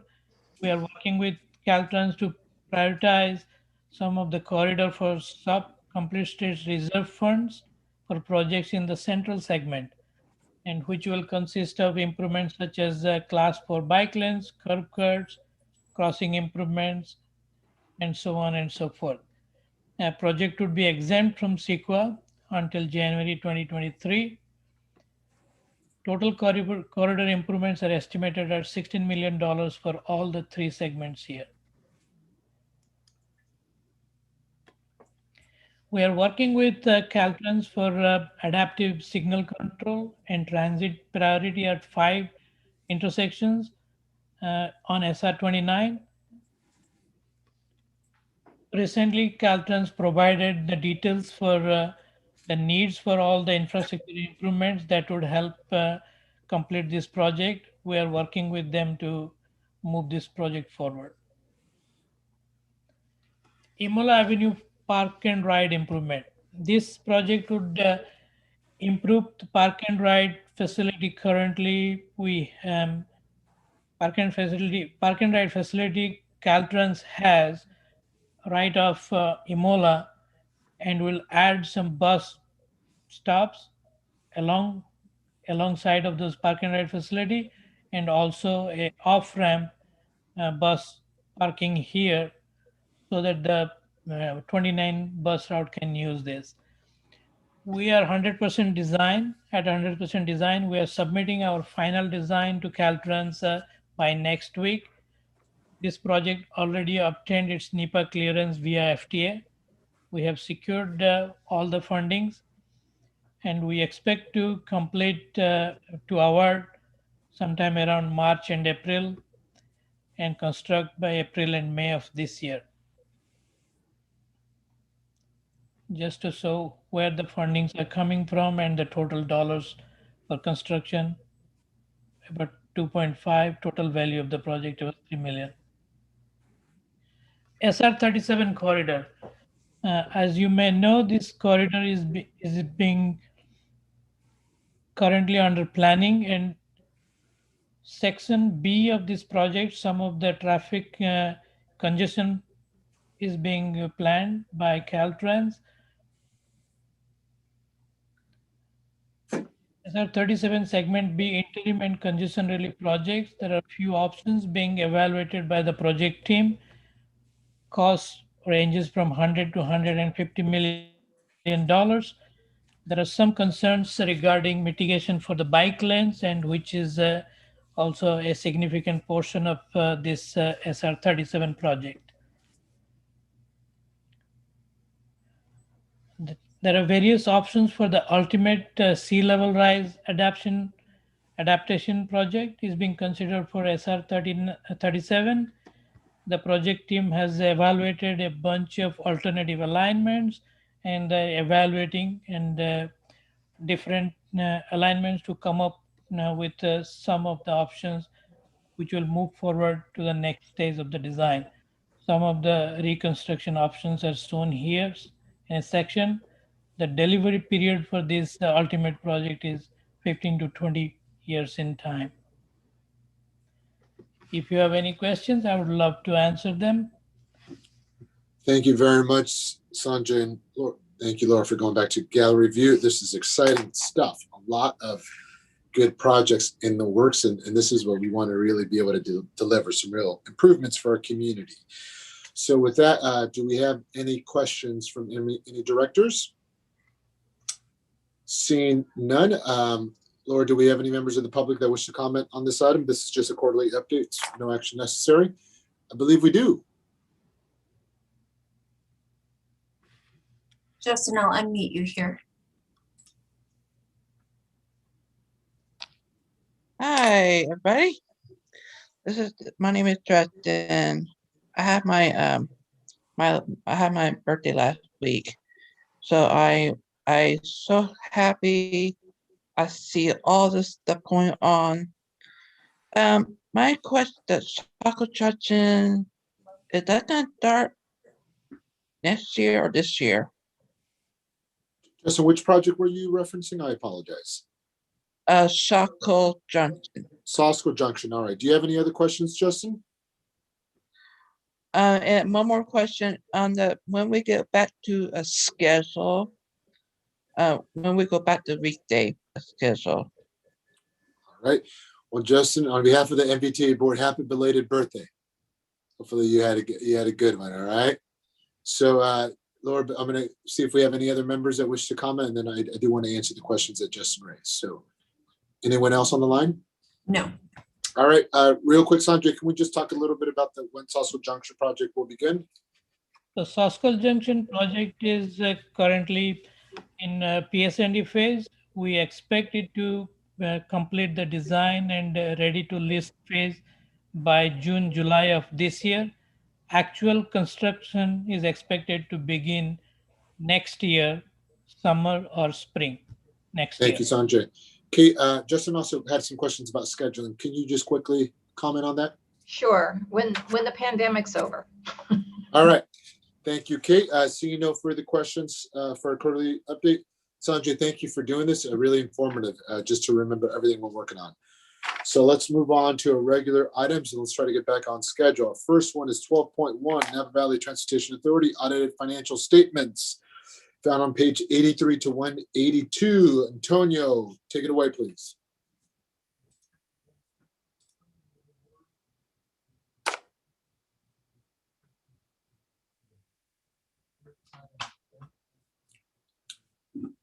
Antonio, are you still there? Tony, you're in. Yes. Muted. Sorry about that. Good afternoon, Chair Pedroza and members of the board. My name is Antonio Honorado, and I am the Finance Director here at the Napa Valley Transportation Authority. For this item, staff is asking the board to, one, accept and file the financial statements with independent auditors report for the fiscal years ending June 30th, 2020 and 2019, and the NVTA single audit report of uniform guidance for the year ended June 30th, 2020. And also number two, to return an allocation surplus of $2,486,395 to the local transportation fund administered by the Metropolitan Transportation Commission for future allocation.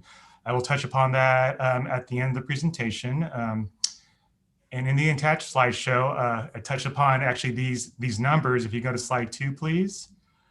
At the November meeting, and since then there's been some very minor changes, but just to reiterate what occurred, as you can see in the slide for the CMA, we received less revenue in the CMA in the most recent year than in the prior year. The net position slightly decreased to $2.2 million, $2.3 million from about a little over $2.4 million. This is largely the result of spending down planning funds that have accumulated over the prior year. The first year of our biennial budget, usually a non-number year, the agency accumulates funds, then it spends down those funds either later in the first year or in the second year of the biennial budget. And you just received a project report from Sanjay on all the transportation projects that are progressing and coming to fruition. And so that is why you see a slight decrease or spend down, a higher spend down in the Congestion Management Agency fund. As for the transit fund, at the end of the fiscal year, the transit fund's assets decreased by $378,657. The reason for the decrease was due to the write-down for the disposal of those 8 New Flyer gas electric hybrids of about $640,000, which was offset by lowered expenses due to the pandemic and due to reduced service hours. If we remove this extraordinary expense from the financial statements, if we stripped it out, the transit fund would have realized a surplus for the year rather than a deficit. Next slide, please. So this is just a snapshot of the CMA, the general fund. And of course, if you want greater details, you can always look at the financial statements that are in the attachment. But revenues for the year was $5.6 million, with TDA composing about half that amount realized. TDA supports the agency's staff salaries and provides usually the local match for most transportation projects prior to those projects going into construction. And just to point out, on the far left, the other revenues are 22%. That is mainly from the Vine Trail Coalition for the Vine Trail pre-construction, from pre-construction costs. On the expense side, the consulting services is again composed of those transportation projects that Sanjay illustrated earlier with his report. Next slide, please. On NVTA's balance sheet, there's always interest regarding the agency's financial position regarding pension funding and other post-employment benefits. The agency's pension funding is stable at a little over 75%, but much higher than state average of about 70%. It does show that we are meeting our obligations and we are paying our actuarially determined contribution toward our pension funding. As for OPEB, we have allowed the plan to grow and have been submitting the actuarial determined liability annually. Since current OPEB costs are relatively low, about $5,000 per year, we have allowed the plan to grow and have taken no drawdowns or disbursements since the inception of the plan. Since the plan began funding back in 2011, it has returned approximately 22% annual growth rate. So instead of taking drawdowns, we're just allowing the plan to grow in its earnings. And once the expenses are using just general funds is no longer a realistic options, then we'll start taking disbursements from the OPEB plan to pay for those benefits for those retirees. Next slide, please. So this slide shows on a percentage basis where the revenues for transit originates and the categories of those costs for services. As for revenues, TDA has historically represented about up to 50% of the revenues for transit operations, and FTA funds between 20 and 25. The proportions are a little bit different this prior year because we did recognize a small portion of the CARES Act funding for the prior year for revenue losses, as well as purchases of protective personal equipment and for some operational expenses. The rest of the CARES Act funding will be recognized in this year, which will also offset the pandemic-induced deficit of about $1 million for the current year that we have budgeted, but it looks like the CARES Act funding will overcome that deficit. On the expense side, as you can see, purchase transportation and fuel plus insurance composes about 75% of operating costs. As I mentioned, we had that extraordinary expense of that bus disposal was actually an operating expense. It was about 5% realized operating expense. And depreciation represents about 20%. It's considered an operating expense, but it's a non-cash charge.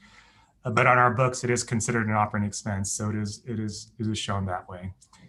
And admin personnel costs for the transit fund is running around 2% of total costs. Next slide, please. This just reiterates some of the capital purchases that we acquired during the fiscal year. Purchased that expansion lot on the corner of Devlin Road and Sheehy Court. We did purchase 4 new Glaval cutaway vehicles for the fixed route system. I think they are in service and are used to supplement the services for the on-demand system in Napa. And we also made some purchases of and some upgrades of our transit equipment to put them to keep them in a state of good repair. In the attachment in the agenda packet, there is a management letter. It does show that there were no findings or recommendations for the current audit. Next slide, please. Before I open up to questions, I do want to talk about for this audit, we did return $2,486,395 that Director Dorman alluded to during our public hearing. And I often get this question, why do we return LTF funds in the transit fund? So the way the TDA law works for the transit fund and the transit fund is structured, the proceeds of TDA, they act as a bridge funding during the fiscal year. They are actually advances that we receive, whereas all of our other grants are provided to us on a reimbursable basis. And so there's also always a timing issue on when we receive those reimbursements from those grants. TDA acts as our gap. It provides cash flow. And at the end of the audit, any unused TDA from those advances have to be returned back to the trust account. The 2.4 million is a little bit higher this year as opposed to the prior year, which was about 1.7 million. And on average, we return about 1.5 to 1.8 million per year because our grants, they come in a little bit higher than what we budgeted for. Because of COVID, because of the pandemic, and because of the transition of people working remotely from their office environment, cash flow became a big issue because those reimbursements, we had to wait, they were deferred while people are trying to get settled into their new office environments at home. And so I did ask for another cash injection of LTF funds from MTC, which they were able to accommodate us. So we can go ahead and pay our vendors promptly, and so they weren't without their expenses, and we were able to pay them by policy. And then once the audit was complete and all was said and done, we ended up, those advances came out to about $2.4 million, just under $2.5 million, and that was what was returned to the trust account. Those funds go back into the reserve account. It'll actually grow the reserve account, and it's available to NVTA for future allocation or for future cash needs if we ask for them. So it's not a use it or lose it proposition. We return it to the trust account the county operates, and it's managed by MTC. And once we ask for a new allocation, that amount as well as future LTF funds are allocated and are granted to NVTA for transit operations or for transportation planning purposes. All right. And with that, that concludes my report, and I can answer any questions you may have. Thank you, Antonio. And just to confirm, this is an informational item. There's no action required, correct? Yeah, it's informational, correct. All right. Thank you very much. Any questions from directors at this time? Seeing none, Laura, do we have any members of the public that wish to address the board on this item? I do not. All right. Tony, thank you very much for your very thorough and succinct presentation. Always enjoy taking a deeper dive into our finances. Let's move on to 12.2. This is purchase of two 40-foot zero-emission battery electric buses. This is found on page 183 to 198. Antonio, I think this is yours as well. Yes. So we received a grant from a private grant from it's the Bay Area Council for the Manzanita Housing Project, which is on Sosco, just north of where the Sosco Gateway Transit Center is located. The grant was a $2.5 million grant, and 2.2 of that $2.5 million was to purchase two battery electric buses from Proterra Corp. The grant called out specifically Proterra Corporation for these battery electric buses, and those buses will be used in proximity of the Manzanita housing and on the routes 10X and 11X to serve that housing project as well as for the rest of the community in Napa. These buses are going to be fully grant funded. There is no local match. And there's also $300,000 for transit-related equipment. I believe in the last meeting, this board approved the procurement of about 15 bus shelters. And we're also procuring updated EV charging stations for the Southwell Gateway Transit Center, as well as the Redwood Parking Ride. But for this action, we're asking the board to approve the purchase order of up to $2.2 million. The purchase order hasn't been executed yet, and there are some vouchers out there that we're waiting to become available so that the actual purchase cost may be a little bit less. But for this action, we're asking the board for the authority to go ahead and execute that purchase order when we are ready to move forward with the project with manufacturing and have those buses delivered perhaps in early 2022. I believe the spring of 2022. These buses are a little bit different. As you recall, we have 5 Build Your Dream BYD buses, 30-footers coming to Napa in late 2021. And these are the extra 2 that to make it a total of 7 that we have on order for this agency, and which is one of the reasons why we are trying to progress on the new maintenance facility, because we need a place to store them and we need a place to charge them when they get delivered. So with that being said, I can answer any questions you may have. All right, thank you very much, Antonio. Great presentation. I think Member Sedgley wants to be the first one to drive one of these buses, so let's make sure the motion includes that. In all seriousness, if we can just go back to the gallery view so I can see if anyone has any questions, Laura, because I can't see if anyone does at this point in time. I apologize, one moment. It's okay, but thank you. So I don't see any hands from any of my colleagues. Do we have any members of the public that wish to address us on this item? I don't see any, no. And I pick on Member Sedgley and he disappears from my screen. Very convenient of him. So this is an action item. Seeing no further questions, I will entertain a motion to provide the authority to make a purchase for the recommended item as outlined by staff. I'll make that, Joseph, I'll make that motion. I see a second. I heard first by Joseph, second by Garcia. Roll call vote, please. Leon Garcia, Yes. Mark Joseph, Yes. Chris Canning, Yes.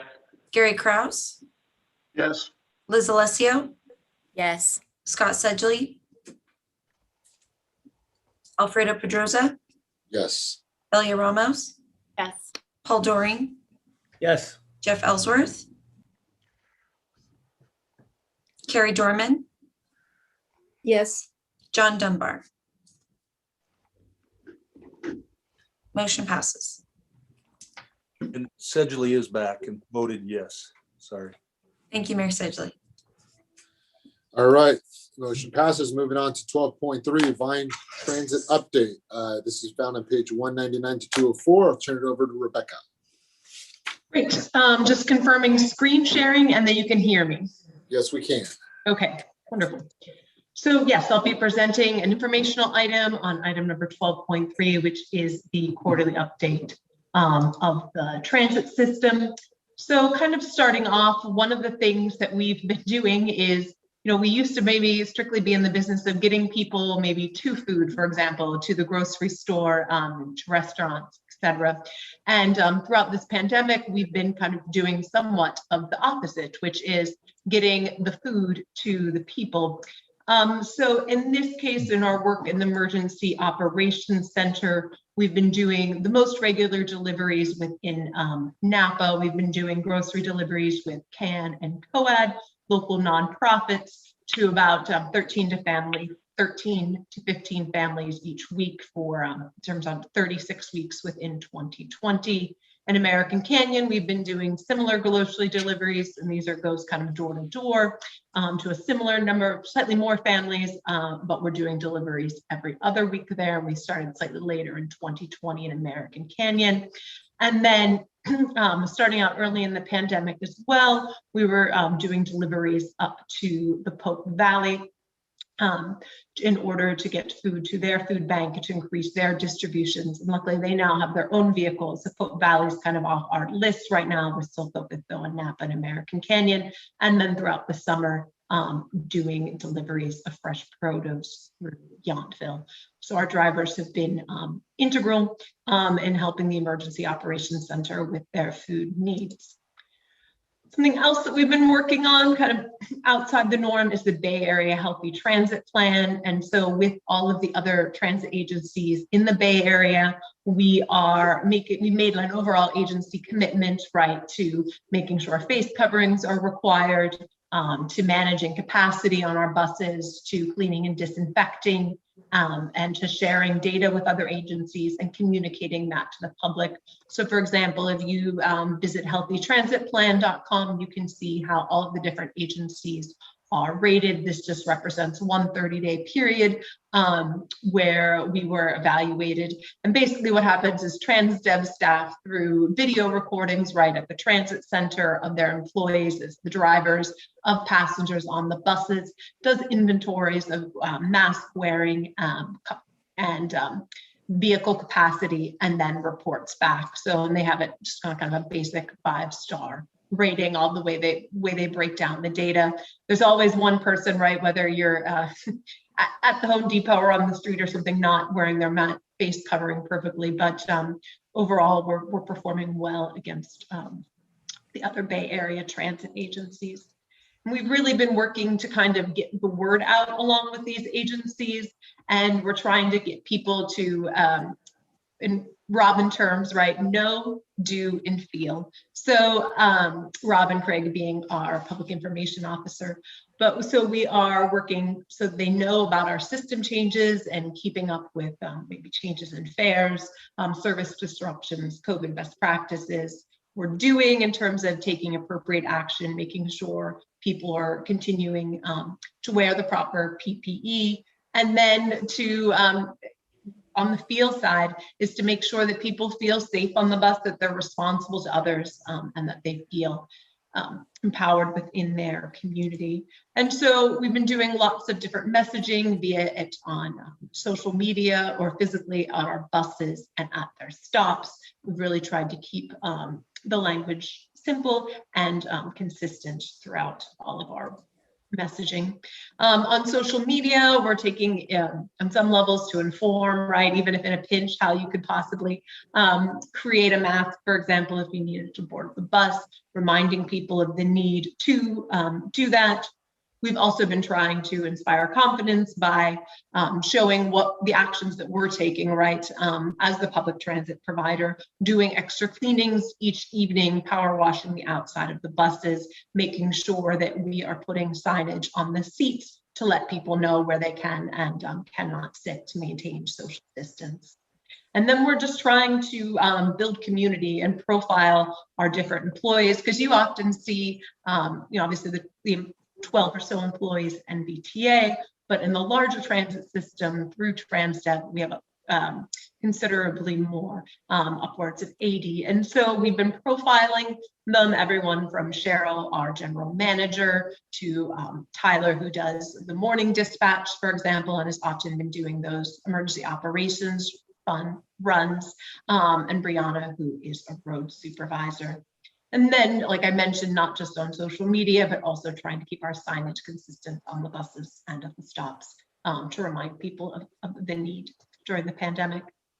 And so overall, just as a quick reminder, kind of where we are, we made service changes. The last major service change we made was April 27 of last year, and we've been consistent. And so when I'm going to show you the data, I'm just going to compare it to the prior quarter during COVID, and then going to compare it to the prior year, just for some context there.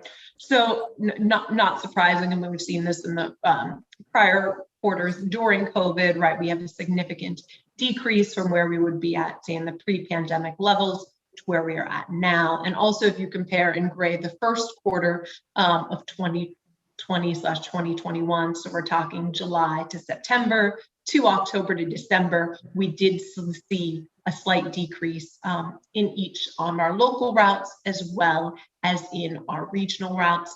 And you really see with the stay-at-home order issued at the state level, and also Napa going back into the purple tier, that we saw a considerable drop off in the November to December timeframe as a result of that. And in a way, that's good. We hope that people were staying home, and that in doing that, we're seeing lower levels of COVID outbreak now.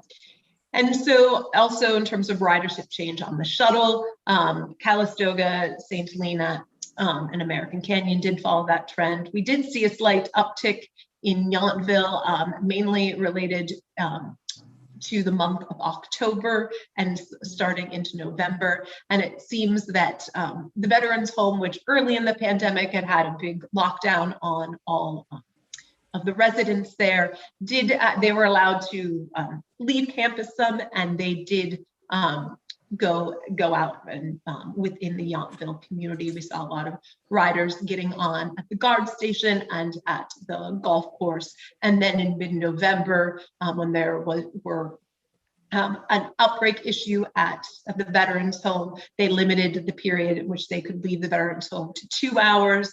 And then in November and December, we saw a decrease. So that's what I think is happening on the Yountville trolley front there.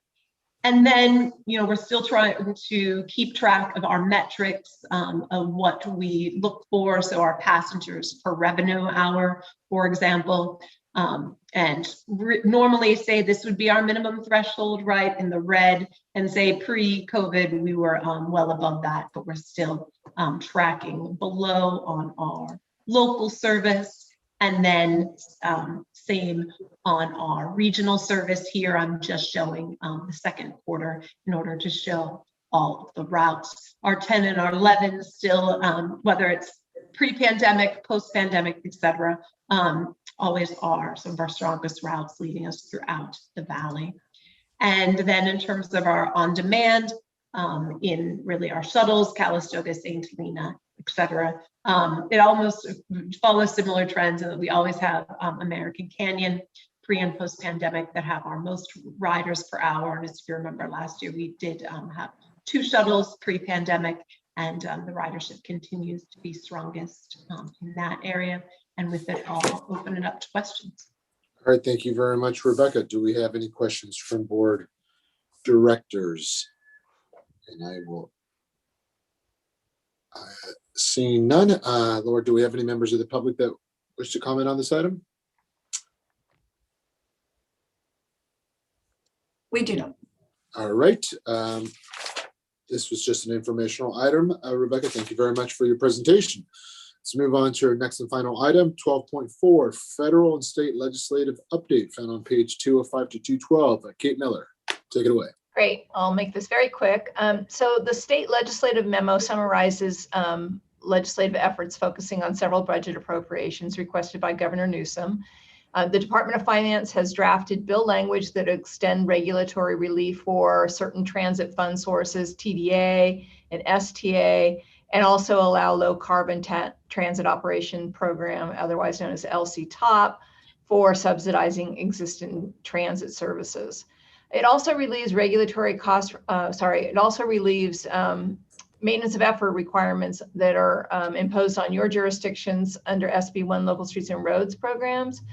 Unfortunately, that does not relieve the local jurisdictions of Measure T maintenance of effort requirements. That would require approval of the Napa voters. Although I would just add that Measure T requirements are 3 different years and happened before the SB1 was adopted. So there may be some benefit and relief there. Let's see.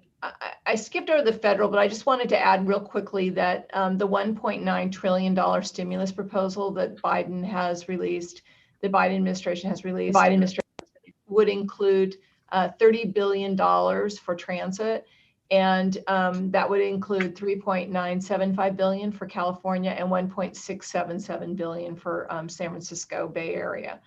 And then the only thing I would ask is that we requested, the staff requested that the board act on a Assembly Constitutional Amendment 1, which is sponsored by our very own Assembly member Agor Curry. And she introduced the same legislation last year, but it basically would reduce the voting threshold on local sales tax initiatives from a supermajority to 55% of the voter threshold. And so staff recommends that the board take a support position on the Assemblywoman's bill. And that concludes my presentation, but we need an action from you. All right, thank you very much, Director Miller. Any questions of staff from their recommendation? Laura, I'll ask if there's any member of the public that wish to comment on this item. There are none. All right, this is an action item based off the one bill that staff is recommending support position. I will entertain a motion for approval if there are no questions. Motion by Kraus. Thank you, Director Kraus. Second by Alessio. Second by Vice Chair Alessio. Roll call vote, please. Leon Garcia, Yes. Mark Joseph, Yes. Chris Canning, Yes. Gary Kraus, Yes. Liz Alessio, Aye. Scott Sedgley, Alfredo Ye- Pedroza, Yes. Belia Ramos, Yes. Paul Doring, Yes. Jeff Ellsworth, Carrie Dorman, Yes. John Dunbar.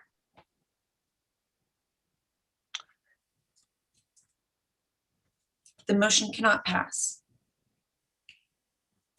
Okay, I know member Sedgley had to leave, and I know member Dunbar and member Ellsworth said they were going to be back momentarily. Kate, remind me the time sensitivity of our support position for this bill. Sure, we can just bring it back to you next month. It's fine. You know, It's okay. not- yeah. All right, so thank you very much, and let's make sure going forward that we remind our colleagues that they have to stay on until the very end. If not, we'll dock their pay. For the record, we get no pay, just trying to get some laughs out of folks. All right, with that said, Kate, thank you for your presentation, and I do think that bill is an important one, especially for this agency in our future. All right, any future agenda items from the board? Seeing none, we have no need at this point in time. In concurrence with our executive director, we are going to defer a closed session to our next, potentially next meeting, if not the following one. Both the vice chair and myself will meet with our executive director and to find an appropriate time to schedule that continued closed session. Seeing no further questions before the board, to the public, thank you for tuning in. To my colleagues, for those of you that stayed, thank you for sticking with us. We're going to adjourn to our next meeting, March 17th at 1:30 p.m.